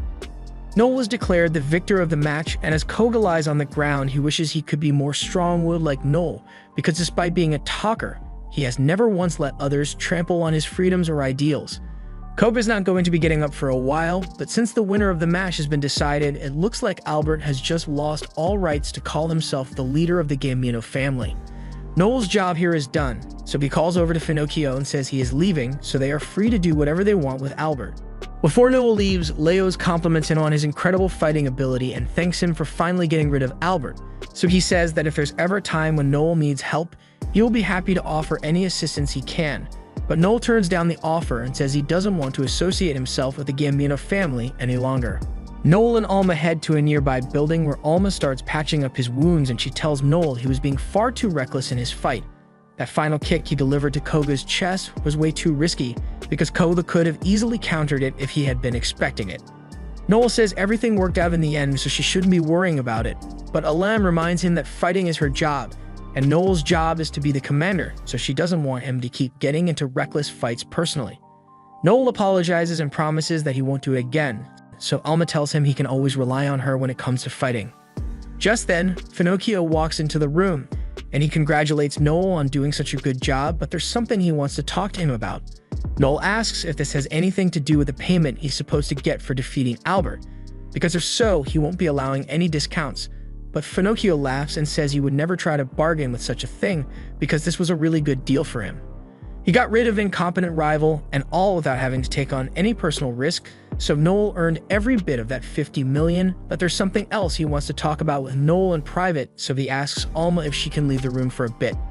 Noel tells Alma it's alright, so she leaves the room, and as soon as she is gone, Finocchio gets straight to the point and asks Noel to join his Luciano family. He promises to treat Noel well, and if he wants, Finocchio is even willing to make Noel the leader of the Gambino family. Noel finds the idea amusing, but he reminds Finocchio that he is only 16, so how could he possibly lead an entire family by himself? Finocchio tells him age is irrelevant in the matter. The only thing that's important is the fact that Noel has got the guts to do it. Noel admits that Finocchio is right about that, but Noel has already turned down this invitation once before, so Finocchio should know by now that there's no way Noel would ever serve under anyone. Finocchio asks Noel if he's sure about that answer, and Noel says he is sure, so Finocchio informs Noel that his class is an A-rank Punisher, and as such, he has access to a pretty interesting skill. All of a sudden, Noel realizes that something is terribly wrong, and as he looks up, he sees that Finocchio is literally holding his heart in the palm of his hand. Noel checks to make sure, and just as expected, he has no heartbeat in his chest, so Finocchio begins explaining how the skill works. The judgment skill allows him to remove the heart of his target against their will after they refuse a request from him twice. But even though Noel has no heart right now, he is still alive because the heart is still spatially linked to his body. However, if Finocchio steps more than 5 meters away from Noel or crushes his heart, Noel will die. Finocchio thinks Noel is a little too talented to be left on his own because he will eventually become a problem for the Finocchio family. Noel asks if Finocchio intends to kill him before it becomes a possible threat, and that's exactly what Finocchio intends to do, but he is willing to give Noel one last chance. so he asks him again to join the Luciano family. At this, Noel laughs and says he will never agree to that. He gets up, so Finocchio tells him trying to fight is pointless because his heart won't go back into his chest unless Finocchio dispels the skill. However, this doesn't stop Noel as he continues approaching Finocchio and declares that he will indeed become the greatest seeker that has ever lived, so great in fact that the Luciano family would never be able to touch him. So with that in mind, Finocchio has the right idea when he says the best thing to do is kill him now. He encourages Finocchio to do it, but he also reminds him that the second he does it, he will be admitting that he is a coward. He is so scared of Noel that he decided to kill him while he is still weak, rather than have to deal with him once he becomes strong. Whether Finocchio chooses to kill him now or not, Noel makes it clear that he will bow down to no one. So even though Finocchio is the one holding Noel's heart in his hand, Noel has managed to grip Finocchio's heart with fear. Finocchio backtracks and says he was only kidding about killing him, so he returns Noel's heart to his chest. He then apologizes for the misunderstanding and turns to head out, but before he leaves, he reminds Noel that he can't take back what he has said, so he better makes it to the top of the world of Seekers for real. Finocchio then leaves, and as he is walking out, he locks eyes with Alma, who looks like she's on the verge of murdering him after that little stunt he pulled in there, but she doesn't do anything, so he keeps walking and returns to his carriage where Albert is being held. As soon as Albert spots Finocchio, he begins begging for his life because he doesn't want to be killed, and Finocchio finds it a little annoying to look at Albert's pitiful face, but he has a good idea, so he says he won't kill Albert. But he does ask him if he has ever seen the Human Centipede movie, so it's clear that Albert is in for a terrible time now that Finocchio has him. The next day, Noel meets with Koga and shows him that he is now in possession of the contract of subordination that binds him as a slave. Koga thinks this means Noel wants to become his master, but Noel says he has no use for a slave like him. It's true that Koga is decently powerful, but compared to the rest of the Seekers in this world, he is still pretty much a weakling. And more importantly, Noel wishes to stand atop the world of Seekers, so he doesn't have time to take care of a weak little puppy because what he needs is a fierce wolf. He hands Koga the contract and tells him he's a free man, so he can do whatever he wants now. And now that he's free, Noel asks him what he wants to do. Koga has spent his whole life being used by others, so when given the opportunity to be free, he doesn't really know what to do with himself. But he does know one thing, and that's the fact that he wants to be by Noel's side to watch him achieve his dream. So if Noel needs a fierce wolf, then that's what he will become. He asks Noel to allow him to join Blue Beyond, and Noel is more than happy to have Koga on the team. A little while later, the party heads out on their first mission, and their overall teamwork is nearly flawless. Noel gives the commands and provides support, Koga cuts through the enemy forces, and Alma clears a path for him to do so. They are a well-oiled machine, but as Koga tries to chop off the head of the monster general, Alma comes in and steals his kill, so the two start arguing over it. Noel steps in and tells them both to knock it off since they are all on the same team. He tells Alma to stop acting out on the battlefield since it messes up their teamwork, but he also reminds Koga that there are no kill counts here, so he shouldn't be getting so upset over Alma stealing his kill. That aside, this was a really good outcome for their first quest as a party of 3, so Noel says that as soon as they get back to Etria, he's going to apply for them to become a clan. As a clan, they will officially be recognized by the state, meaning they will be able to take on quests without having to go through any intermediaries or pay any commissions. As he says this, Koga notices something on Noel's arm, so he points it out, and Noel realizes it's the mark that means he can rank up to B rank. This is great news since alongside his team, it brings him one step closer to his goal of becoming the strongest 7-star Regalia Seeker. A couple of years ago, Noel was having a meeting with the guild supervisor, Harold Jenkins, and he was here to discuss business matters with Noel. After his grandpa died, Noel inherited the family winery, and it has been doing pretty well so far, but Noel intends to step down as the owner pretty soon because he has other things he wants to focus on. Anyway, getting down to business, Noel wants to know why Harold would want to meet with him so suddenly, so he goes straight to the point and shows Noel a picture of Monster Lord that appeared a few days ago, and he suspects that it may be the same one that destroyed Noel's village and killed his grandpa. Noel is shocked, but he had his suspicion that the Lord might have survived that fight because on the day of the tragedy, there were 2 things missing from the battlefield: the Lord's body and Overdeath's axe. He asks the guild supervisor if the monster has been dealt with, so the supervisor tells him that a major clan was sent out to take care of the Lord, but they were all wiped out, and by the time they sent the Supreme Dragon after it, the Lord had already returned to the Void. The fact that the monster returned to the Void is pretty alarming because monsters usually invade this world because of their overwhelming instinct to conquer it, but the Lord must be manifesting itself with clear intentions. After its second appearance, it is believed that this thing might have reached the level of the Valiants from the 13th layer of the Abyss. There are currently 10 known Valiants, and each one of them is said to be capable of wiping out the entire world if left unchecked. Although the last time a Valiant manifested itself in their world was 40 years ago, and for the first time in Harem history, it was actually defeated by Noel's grandpa. Up until that point, everyone thought the best they could do was force the Valiants back into the Abyss if they came through, but Overdeath proved that defeating it was possible. Still, he is worried that the appearance of the Lord might cause another great catastrophe. After hearing all this, the look on Noel's face wasn't one of fear, but rather one of determination to become strong enough to take that Lord down if he ever encounters it. Harold recognizes that look in Noel's eyes as the same one that Overdeath had since he was good friends with him while he was alive. He tells Noel he can't wait to see what kind of seeker he's going to become in the future. And back in the present, Harold sees Noel and his friends walking up to his office. Once Noel and the others get in, Koba is feeling really nervous since he is worried he might say something wrong and get them rejected, but Noel assures him that this is just an evaluation for their clan formation request, so they are just going to be asked a bunch of simple questions, and Noel is absolutely sure they will be accepted. Just then, they feel a terrifying presence at the door, so they all instinctively react and get into battle position, but it turns out that it was just Harold. He says that there's no need for them to be so nervous and tells Noel it's nice to see him again. He is the one in charge of reviewing their clan application, so he sits down across from the group and begins reading off their report. It looks like they already acquired a clan house as well as the 20 million for the security deposit, so it's clear that they thought this through before applying.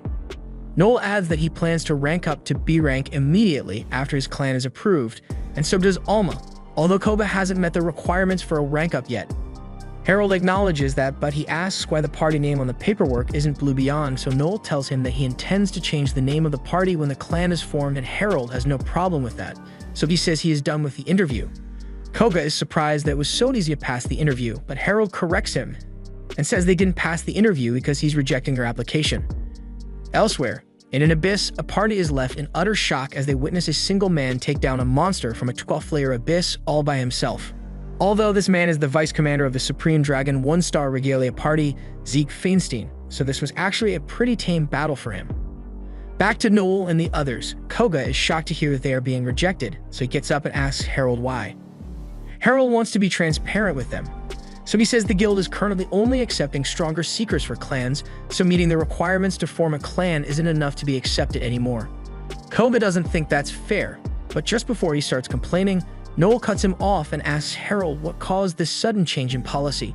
Harold isn't supposed to be giving out this information, but over on the west border, there has been some strange mana flow occurring, and it's just a matter of time until it reaches a critical state and erupts to form an abyss. Estimates suggest they have about a year before this happens, but when it does happen, a massive abyss will spawn, and that means a Depth 13 Valiant is going to spawn. Koba asks if there's any way to stop this from happening, but the mana flowing in the earth is a very delicate system, so if they try to disrupt it, they could end up causing an even worse disaster. Alma asks if there's any way for them to kill the Valiant then, and Harold says it's possible, but it would require the joint effort of all the 1-, 2-, and 3-star regalias combined, and even then, as someone who has first-hand experience with Valiants, Hard isn't sure they will be able to win. That's why the guild is only interested in accepting seekers who are already capable of engaging in a fight of that level, because they don't have time or resources to waste on training rookies at the moment. Koba says that's way too unfair, but Noel says there is nothing they can do about it since they don't meet the conditions that the guild is looking for, so he gets up without any arguments and says it's time for them to leave. As they leave, Koba asks Noel if he's really going to give up on his dreams so easily, but Noel never said he was giving up. He simply wants to take full advantage of an opportunity that just presented itself. While the appearance of a Valiant is an event that could possibly wipe out all of humanity, it is also an incredibly fortunate thing. For example, the living conditions in Etria rose dramatically after Koshutis was defeated 40 years ago, because the gem from the monster was used to make a magic device that creates purified water for the entire nation. When stronger monsters are defeated, more advanced magical engineering is developed, resulting in large boosts in the standard of living. That's why Seekers are seen as heroes by the people, because they can turn unpredictable disasters into blessings, and Noel plans to turn this unpredictable disaster around in his favor, so he tells the others that they have to become recognized as a regalia as soon as possible. Koga is shocked when he hears Noel say this because they haven't even become a clan yet, and Noel is already talking about becoming a regalia. Alma isn't as surprised and believes Noel will be able to pull it off somehow, But then Noel says they are going to need to become a regalia in less than 6 months, and even she doesn't think that's possible. Noel explains that the time frame is so short because he plans to gain enough experience to become recognized as a regalia, and then, ideally, they will be asked to join the fight against the Valiant, and if they manage to pull it off, their names will go down in history as some of the strongest Seekers ever. But to accomplish all this, they need to have a lot of experience and accomplishment under their belt by the time they actually become a clan. And the fastest way to do that is to achieve something so spectacular that it grabs the attention of the public. And it looks like Noel already has the perfect plan in mind. The first thing he does is go to his rank up to a strategist, and after the process has been completed, as a strategist, Noel now possesses enhanced cognitive abilities that will allow him to analyze battles in real time and give orders based on his predictions. After he's done, Noel heads out into the street, and he just so happens to run into Zeke while he's being praised by the public for his recent Abyss raid. As soon as Zeke notices Noel, he goes over to him, and Noel is a bit cautious about this interaction since Zeke is one of the only 3 people to reach X rank. The other 2 are Leo, the leader of the Kingslayer clan, and the other is Victor, the current leader of the Supreme Dragons. Zeke seems interested in Noel and asks if he was the one who overthrew the Gambino family a couple of days ago, but Noel tries to play dumb and says he doesn't know anything about that. However, Zeke is fooled by Noel's act and is already aware of how capable he is, so Noel gives up on playing dumb and asks Zeke what he wants. Zeke says he wants to recruit Noel into his clan, but before he's even done speaking, Noel cuts him off and says he refuses to work under anyone. Zeke can tell by the look in Noel's eyes that he is firm on that decision, but at the same time, Zeke is the kind of guy who is willing to do whatever it takes to get what he wants, even if it means using force. Noel tells him he is welcome to use as much force as he wants, but if Noel were ever going to follow orders from someone, he would have to recognize that person as the strongest. Victor is pretty old already, so he is well past his prime, so that leaves Zeke and Leo as the top Seekers. And if Zeke wants to lead Noel, he is going to have to prove that he is stronger than Leo. However, there's no way Zeke could ever actually do that, since if he and Leo fought, one of them would be guaranteed to die as a result. Noel doesn't care though and tells Zeke he will only have the right to recruit him once he has proven that he is the strongest. As Noel leaves, 2 random guys turn around the corner, and when they see Zeke, one of them makes the unfortunate mistake of calling Zeke the second strongest Seeker in the nation, and it absolutely sets Zeke off. Zeke walks over to the guy and asks him why he just said that, so the guy tries to explain that everyone just thinks Leo is stronger because he has cleared more abysses than Zeke has. But that's not what Zeke wanted to hear, so he launches the guy hundreds of feet into the air. Noel was listening in on that whole exchange, and now he knows that Zeke is sensitive about people calling him the second strongest, but he's going to have to hurry up and form his clan before Zeke becomes even more of a problem for him. Meanwhile, Alma and Licia are out in the forest doing some combat training, and Licia is absolutely demolishing Alma throughout the entire thing. After Licia pins Alma down with an arrow to her neck, they decide to take a break, and Licia tells Alma that she needs to work on her situational awareness. She tends to get too heated in a battle and lose sight of the big picture, which is pretty much the exact opposite of Noel's calm and collected leadership. Alma thinks she should just leave the decision-making to Noel then, and Licia agrees with her because everyone in a party has their own specialties, and she's sure Noel will make good use of Alma's skill. Just then, one of Licia's friends, Ophelia, comes running up to her, and she's really glad they happen to run into each other here. Ophelia has never met Alma before, so she asks Licia about her, and Licia says Alma is a friend of hers and she was just out here helping Alma train a little. Ophelia's party is called the Winged Knights, and they have 4 members on their team, including Kame the Lancer, Vaclav the Summoner, and their dependable leader, Leon. Ophelia offers to help Alma if she ever needs something, since a friend of Licia is a friend of hers, and as her friend, she wants to give Alma some advice and tells her to stay away from the man named Noel Stalin. From what he has heard, Noel sold off his own teammates as slaves and has been making deals with the mafia. After everything he has done, Ophelia is sure he must be an evil scumbag, but Leon stops her rant and tells her it's not nice to judge people based on rumors, especially when she has never actually met Noel before. Ophelia apologizes for going too far, but it's time for a party to go, so they start heading back to town. Once they are gone, Licia apologizes to Alma for what Ophelia said about Noel, but Alma doesn't really mind since most of what she said actually happened. Later that night, Noel meets up with Loki because he asked him to gather some information earlier, and Loki presents him with a list of parties that have recently risen to B rank. At the top of the list, there's a party called Winged Knights, and they are pretty outstanding in both achievement and public image. Their leader Leon has a spotless record, and part of his charm is the fact that he is such a kind person. Unfortunately, Noel is aiming for the top of B rank, so if Leon and his party are number 1 right now, he is going to have to do whatever it takes to surpass them. And the first thing on the agenda is to recruit a new party member, so he goes to visit Hugo Capilia in prison. Hugo is called out of his prison cell and brought to a room where he can talk with Noel, and Noel is disappointed to see that Hugo has lost weight since the last time he came here. If he doesn't eat the food here, he's going to end up starving to death, and that's the last thing Noel would want to happen.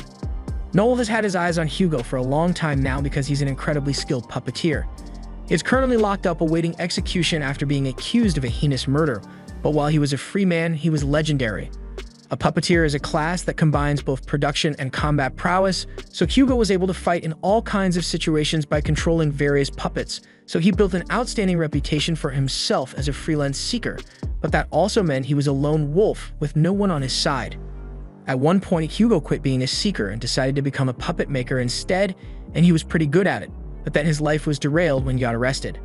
He tells Noel that there's no point in trying to recruit someone like him since nothing will stop the prison from executing him. However, Noel has a plan to get Hugo out of here, and to prove it, he snaps his fingers and demands a cup of tea from one of the guards. Surprisingly, the guard does as he is told, and at first, Hugo thinks Noel might have bribed the guards, but Noel corrects him and says he's just blackmailing him. Pretty much all the guards will listen to whatever command he gives right now, so Noel tells Hugo that he's serious about freeing him. Hugo is a bit conflicted since while he would certainly love to be a free man again, he doesn't want to join Noel because he hates Seekers as a whole. From his experience, Seekers are just a bunch of violent idiots who lie about their strength all the time, but Noel is arguably worse than all the others. He is cunning, merciless, and would commit any number of atrocities to make sure his goal is achieved. Noel takes that as a compliment and gets up to leave, but before he does, he turns back to Hugo and tells him he won't give up until Hugo is part of his team. After leaving the prison, Noel takes Alma and Koga to the Rock Hard Tavern and says they will be meeting up here from now on. Koga is a bit hesitant to go in since this place is meant for only B-rank seekers, but since Noel and Alma are already B-rank, their party meets the requirements, so it should be fine. As soon as Noel and the others walk in, all eyes are on them since this is their first time here, but this one big guy is feeling particularly offended by the new group's presence, so he walks up to Noel looking to cause trouble. First, he calls Noel a bitch for having such a pretty, scarless face, but Noel counters and says the only reason Edgar has so many scars is because he's an incompetent fighter. At this point, Edgar is ready for a fight, but Noel has a secret weapon to stop him and proceeds to state Edgar's home address, the fact that Edgar's wife is pregnant, and even the name he decided for his baby. Edgar is shocked and asks how Noel knows all this, but Noel doesn't answer him and instead starts talking about how much of a shame it would be if Edgar's house suddenly caught fire with his pregnant wife inside. But if he still wants to fight, then he is more than welcome to throw the first punch. Edgar isn't willing to risk his family's safety, so he backs away from Noel, and while Noel's still got the attention of everyone in the bar, he introduces himself to make sure no one messes with him again. The group then sits down by the bar, but Noel reminds them that they aren't just here to eat and drink, they've got an objective to fulfill. And as luck would have it, their objective walks right a moment later. As the Winged Knights head for their table, Ophelia notices Alma at the bar and she's surprised to see her here. Noel uses his telepathic talker skill to ask Alma how she knows Ophelia, so Alma explains that she ran into Ophelia while training, but they only met once, so it's not like they are friends or anything. She also warns Noel that Ophelia pretty much hates him, but that's good news for Noel since it makes instigating a fight with her a lot easier. He seizes the opportunity and introduces himself to Ophelia as Noel Stalin, and the second she hears that name, the smile on her face disappears. She starts yelling at Noel for doing something as evil as selling his own party members off as slaves, but Noel tells her he regrets nothing and he'd gladly do it again under the same circumstances. Hearing Noel say this makes Ophelia so angry that she tries to attack him, but before she could get close, Koga grabs her hand and warns that if she wants to get to Noel, then she's going to have to go through him first, and he's more than willing to draw his sword if he has to. Just then, Leon notices the commotion and comes over to check if Ophelia is alright, but Noel tells him that Ophelia is the one at fault here. She just attempted to attack him out of nowhere, so it's natural that his party would defend him. Now that he says it out loud, Ophelia realizes how bad her actions sound, so she apologizes to Leon for losing her cool like this, and in turn, Leon apologizes to Noel on behalf of his party member. Noel says it's fine since you can't blame an idiot for doing idiotic things, but Leon doesn't appreciate Noel insulting his party member. While Ophelia may have acted out a little, that doesn't give Noel the right to call her an idiot, but Noel pretty much tells Leon he's an arrogant piece of shit if he thinks he has any right to go tell Noel how to behave. Leon gets angry, but he doesn't want to end up crashing out, so he turns around and leaves with the rest of his party. After Leon is gone, Koba asks Noel if it was really necessary to go that far since Leon looked like he was genuinely trying to apologize back there, but this is all a part of Noel's plan. He fills Koga and Alma in on the details, and after listening to him, they are both shocked by how nasty Noel's plan is, but Noel explains to them that it's eat or be eaten out here in the Seeker world. But it's not necessarily the weak ones who lose, it's the ones who become overconfident who meet their downfall. And Noel intends to use Leon and his party as stepping stones for his own growth. Meanwhile, over in Harold's office, his granddaughter asks him who he'd like the raid captain to be for the valiant abyss that's coming. Harold tells her it's rude to talk to him like that because even if he's her grandpa, he is still her superior. But Marion doesn't care and asks him to just answer the question. Personally, she thinks the raid captain should be Leo Aiden, even if he's a lazy bastard. His strength is second to none. There's also Zeke to consider, but Marion really doesn't think Zeke can match up to Leo's strength. Harold says he thinks Noel will become the raid captain, but Marion thinks Harold must be joking since he already rejected Noel's application to form a clan, but even so, Harold is confident Noel will find a way to pull it off. He's so confident, in fact, that he's willing to make a little bet with Marion over it. If Leo becomes the raid captain, then Harold is willing to let Marion become the head of the Jenkins family. But if Noel manages to become raid captain instead, then Marion has to attend etiquette school.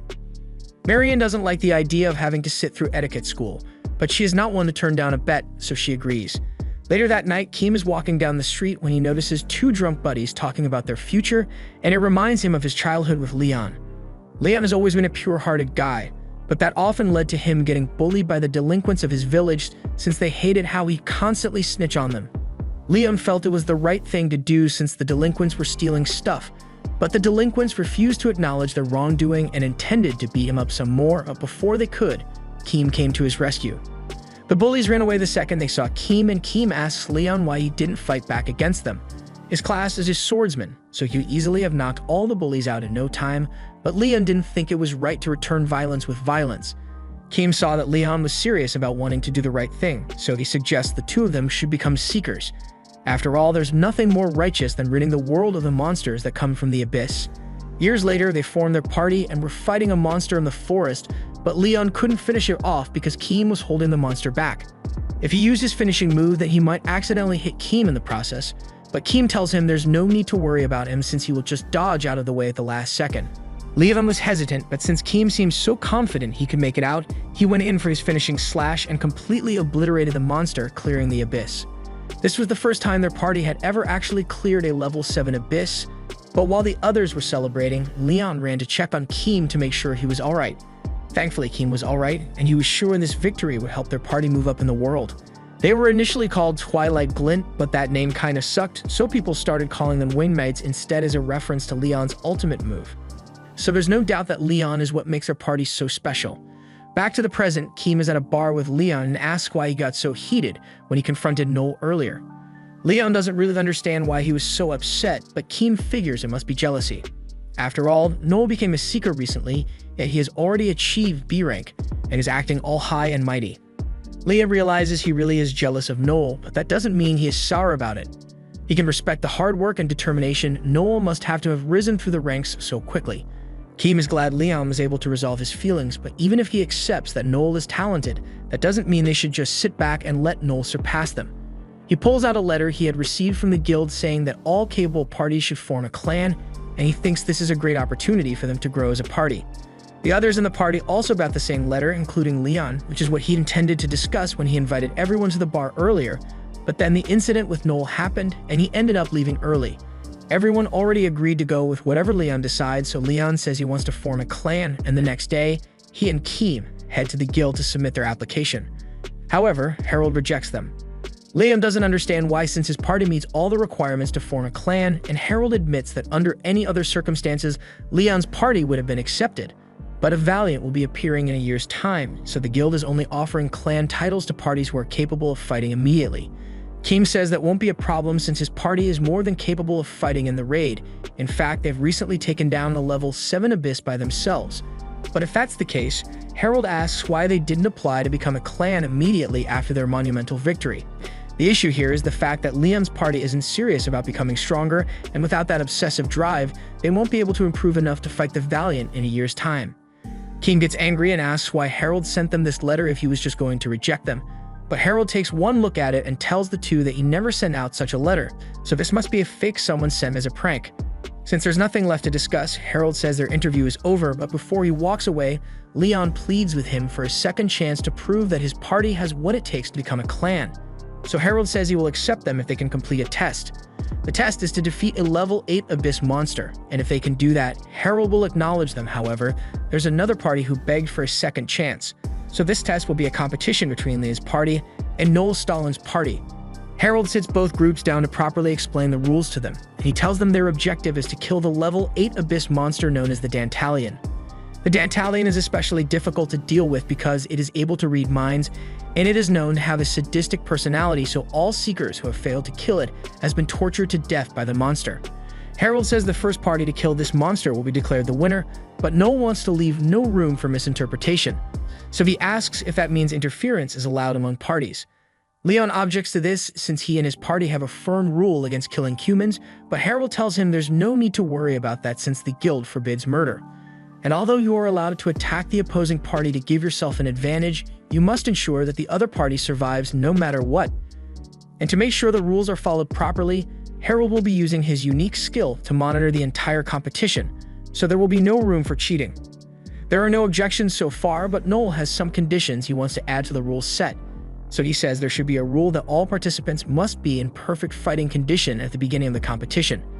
Harold agrees to this, and since there are no further concerns about the rules, he carries on with the explanation about this competition. He wants to make it very clear that this competition is a special case, so there will be no second chances, and to make sure they do their best, he is adding a penalty. The losing party will be forced to disband their team, and furthermore, they will be banned from reforming their party. Any attempts to circumvent this penalty will result in the losing party members losing their seeker's license, so Harold asks if they are really sure they want to go through with it. Noel doesn't hesitate as he signs his name, and after a little confirmation from Keem, Leon signs up as well, and now that everyone has agreed to the terms, Harold officially declares that the competition will be held 3 days from now, so they had best get ready. Harold then leaves the room, and as a gesture of goodwill, Leon shakes Noel's hand and says he will fight with everything he's got during their battle. But even though the odds are definitely in Leon's favor with his party being stronger and more experienced, Noel recently ranked up and became a strategist, so with his enhanced thinking, he can already see Leon pathetically losing. The day of the competition finally arrives and Harold greets both parties, explaining the rules once more. Both parties will venture into the abyss, and the first one to defeat a Dantalion will be victorious. On Harold's signal, the competition officially begins, but to Leon's surprise, Noel and the others literally sit down and start having a picnic together. Leon asks Noel what he thinks he's doing, but Noel just says he's having lunch, so he's letting the winged knights make the first move. This makes no sense to Leon, so he starts yelling at Noel to take this seriously, but Keem stops him since there's no point in wasting time on him. The winged knights make their way into the abyss, and Ophelia can hear a horde of monsters heading their way, so she warns the party to get ready. But before they start fighting, there's something Vaclav wants to say. He tells Leon that Noel actually approached him before the match and tried to convince him to betray the party. Of course, Vaclav turned him down, but he's just mentioning this in case Noel approached any other party members.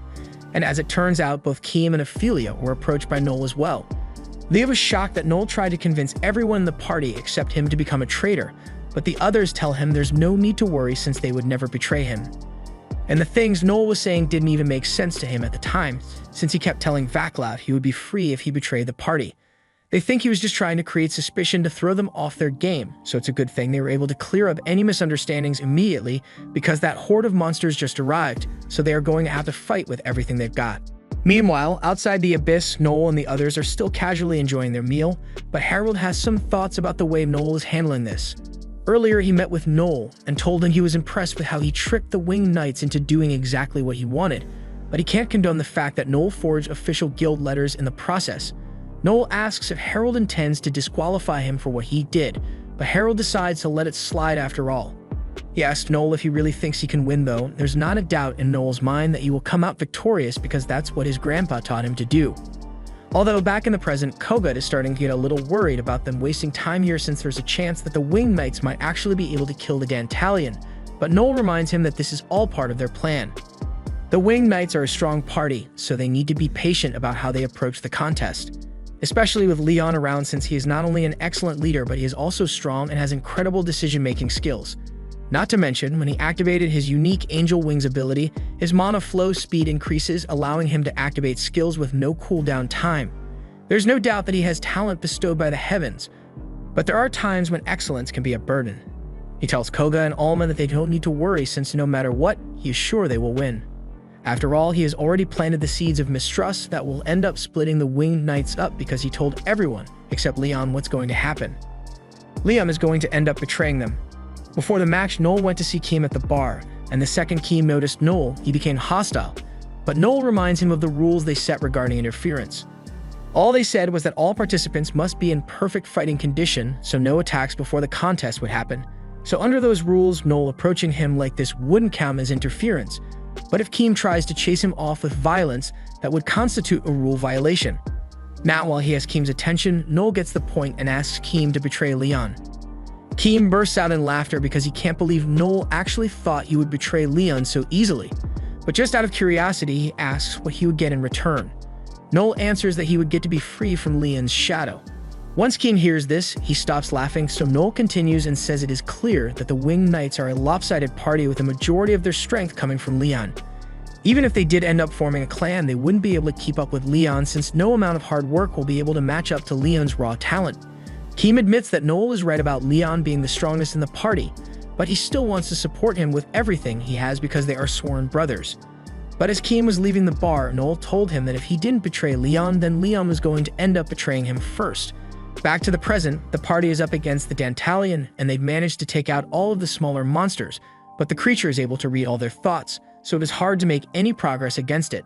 Vaclav tries to launch a fire spell to catch the Dantalion off guard, but the monster is easily able to read his attacks and dodges the attack.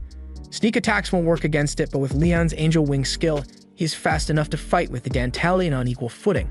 But when the Dantalion jumps in the air with a fistful of rocks, Leon realizes what's going on and warns everyone just before the monster launches a hailstorm their way. Back outside the abyss, Koga can hear the battle taking place in there and asks Noel if they still shouldn't get involved yet, but Noel says they should wait for the Winged Knights to reach their limit in there before they do anything. In the aftermath of the hailstorm, most of the Winged Knights are still alright, but Ophelia has been knocked down by the rocks and lost an arm because of it. The Dantalion begins cheering once it realizes it managed to severely injure one of the party members, but Leon has no intention of letting Ophelia die, so he tells the others to retreat with her while he holds the Dantalion off. He uses his Holy Shield skill to keep the Dantalion busy, and remarks that Leon is a really strong toy, but the others are weak, so they can't win. Leon admits that they aren't strong enough to win, but his Seeker never gives up, so even if they can't win right now, he's going to keep fighting and uses his invincible skill to blind the Dantalion for a moment so he can get away. He catches back up with the rest of the party, and while they are hidden by a barrier, Vaclav uses some healing magic to stick Ophelia's arm back on. Thankfully, she regains the feeling in her arm, but she still can't move it around much, so she won't be able to use her bow anymore. She apologizes to Leon for being such a burden, but Leon tells her she doesn't have to worry about it. But as much as he hates to say it, they might need to give up on defeating the Dantalion. However, before he finishes his sentence, Keem cuts him off and says he has a plan. He will act as a decoy to draw out the Dantalion, and when he does, he wants Leon to attack it with his ultimate slash attack. Leon immediately objects because not only will that attack use up all of his remaining mana, but it is also an area of effect attack, so he will most likely end up hitting the others if he uses it. Keem reminds him that this was the same way they defeated the level 7 monster, and this is their only choice anyway. They are currently being hidden by Vaclav's concealment spell, but if they try to attack from inside here, the spell will be destroyed, so a sneak attack from here isn't an option. He tells Leon that he will try to lure the monster as far away from here as possible, to keep the others safe, but he isn't planning to let himself die either. He's just going to jump out of the way at the last second like before, so he assures Leon that everything will be alright. However, Leon simply refuses, since that plan won't work. The Dantalion is capable of reading minds, so it will immediately realize that Keem is nothing but a decoy. Keem asks what Leon wants to do then, because if they retreat now, they will lose the competition and be forced to disband their party.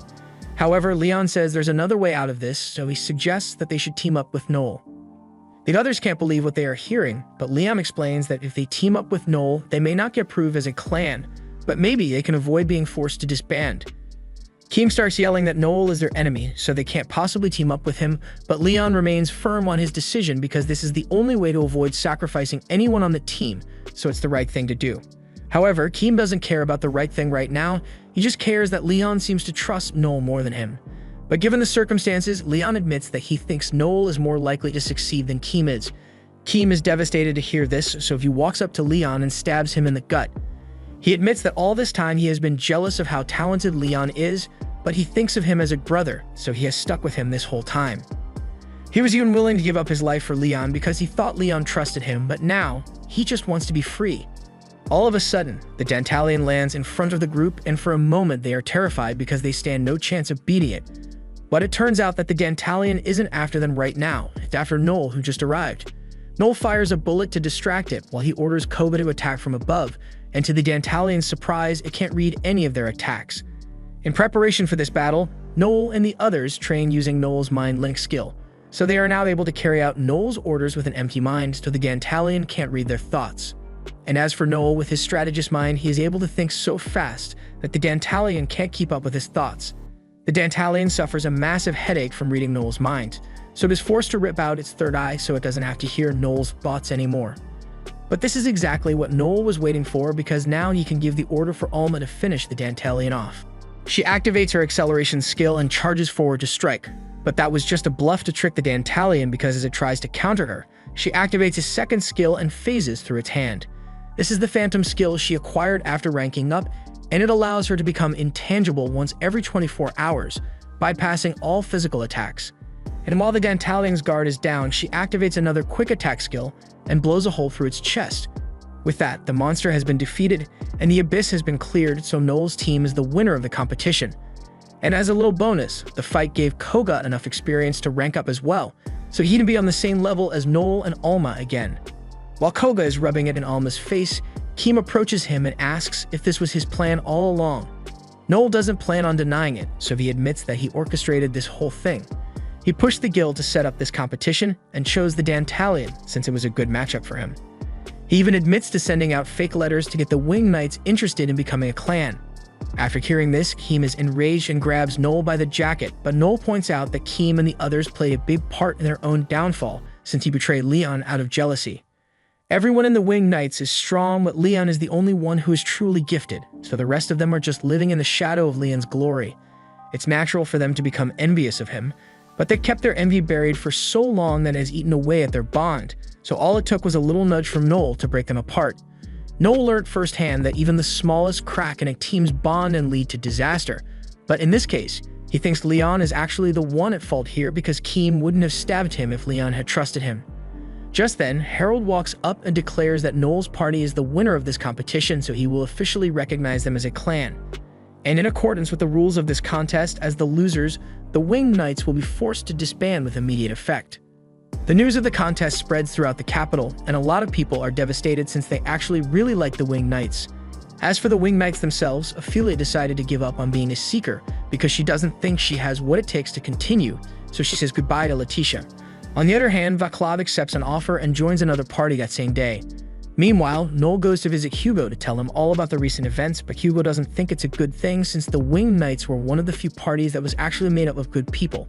Noel doesn't think he did anything wrong since the relationship between the Wing Knights was already destined to fall apart, so all he did was speed up the process. Hugo realizes what Noel was really after when he did all this, but he can't imagine that destroying the Wing Knights would convince Liam to join him.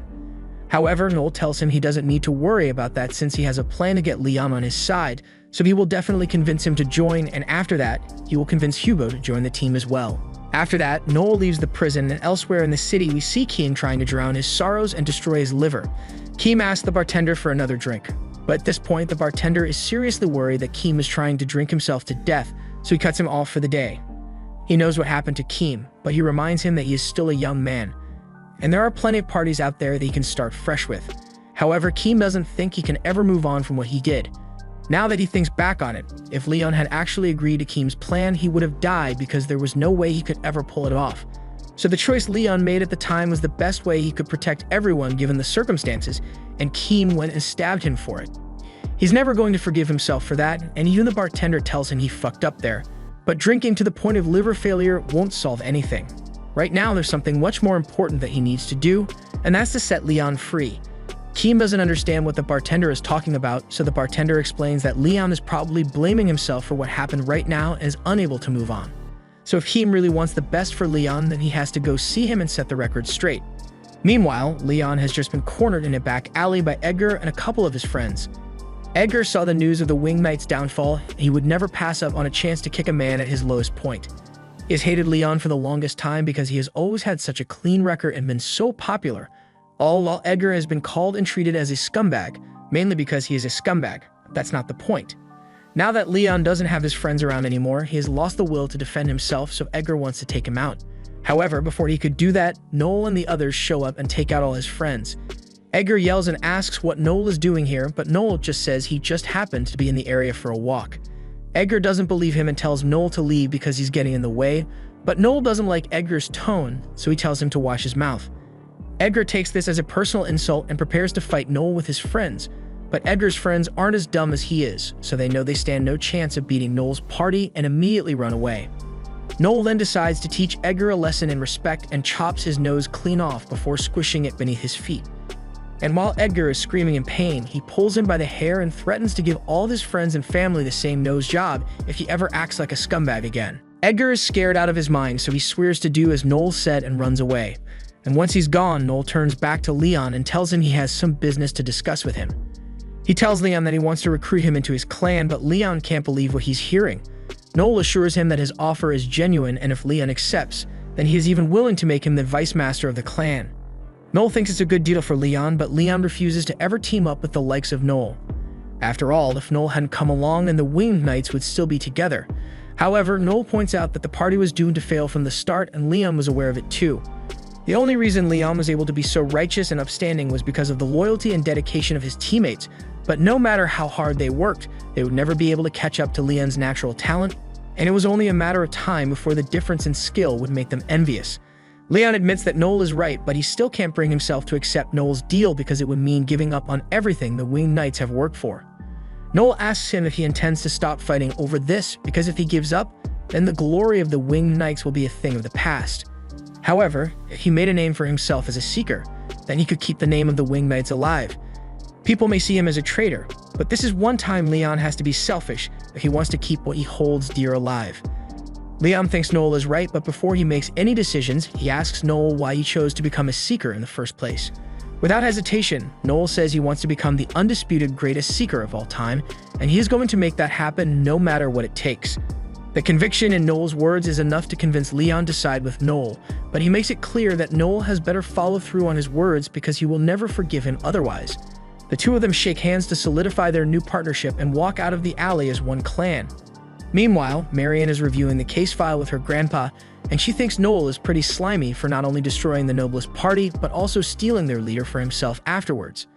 Harold agrees that it might not be the most moral choice, but he can't complain about it since in the end it created a more promising clan, and he's eager to see what they can achieve, so he already has another quest lined up for Noel's new clan.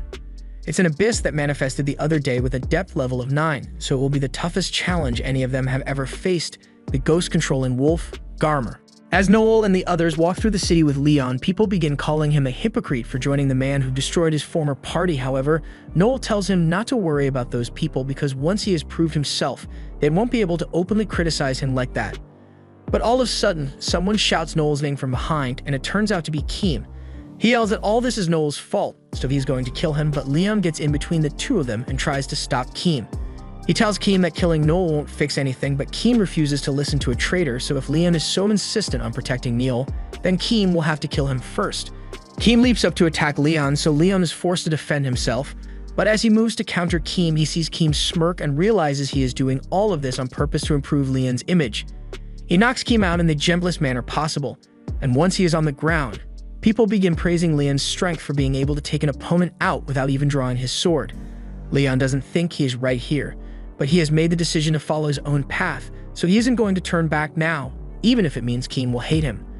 But as he is walking away, he hears Keem wish him good luck, and he wants to turn back to properly make amends with Keem. However, Noel tells him to keep walking because this is what Keem wants, so the best thing he can do for him right now is to grow as strong as possible. Later that day, Noel brings everyone to their new clan house, and he's pretty happy about it since he only had to pay 20 million to get it.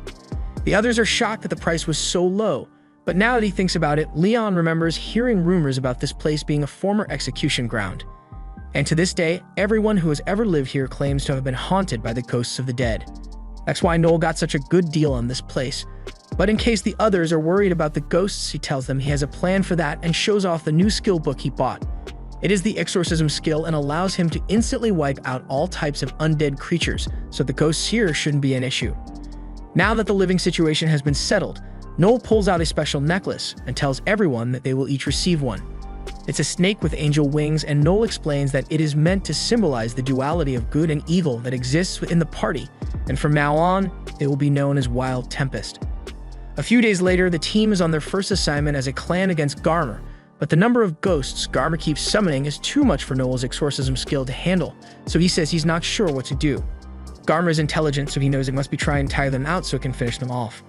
Noel orders Koga and Alma to back Leon up while he uses his ultimate Seraphim blade to take out the ghosts, and Leon doesn't think that's a good idea, but Noel tells him to do it anyway. They all follow Noel's instructions and carry out a coordinated attack, but while they manage to wipe out all the ghosts, they weren't able to deal with Garmer, so they are forced to retreat into a cave. Everyone is exhausted and can barely move, but they don't get any time to rest since Garmer follows them into the cave and says he is going to eat them. However, before Garmer does anything, Noel walks up to it and offers to make him a deal. He says he will give Garmer some useful information if it doesn't eat them, and Garmer is a little curious, so he asks Noel what he plans to show him.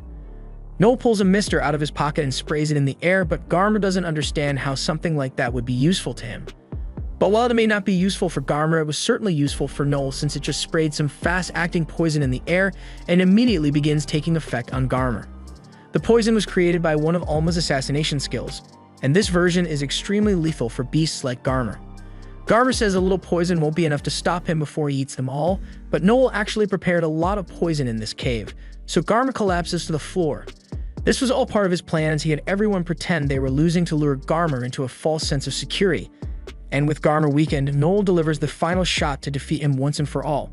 After the mission is complete, he goes to meet Harold, who congratulates him for his first victory as a clan, but Noel isn't satisfied with this alone. He still plans to make it to the top as the greatest seeker ever, and to do that as a talker, he will first make his clan the strongest of all. This was the final episode. Subscribe for more anime recaps.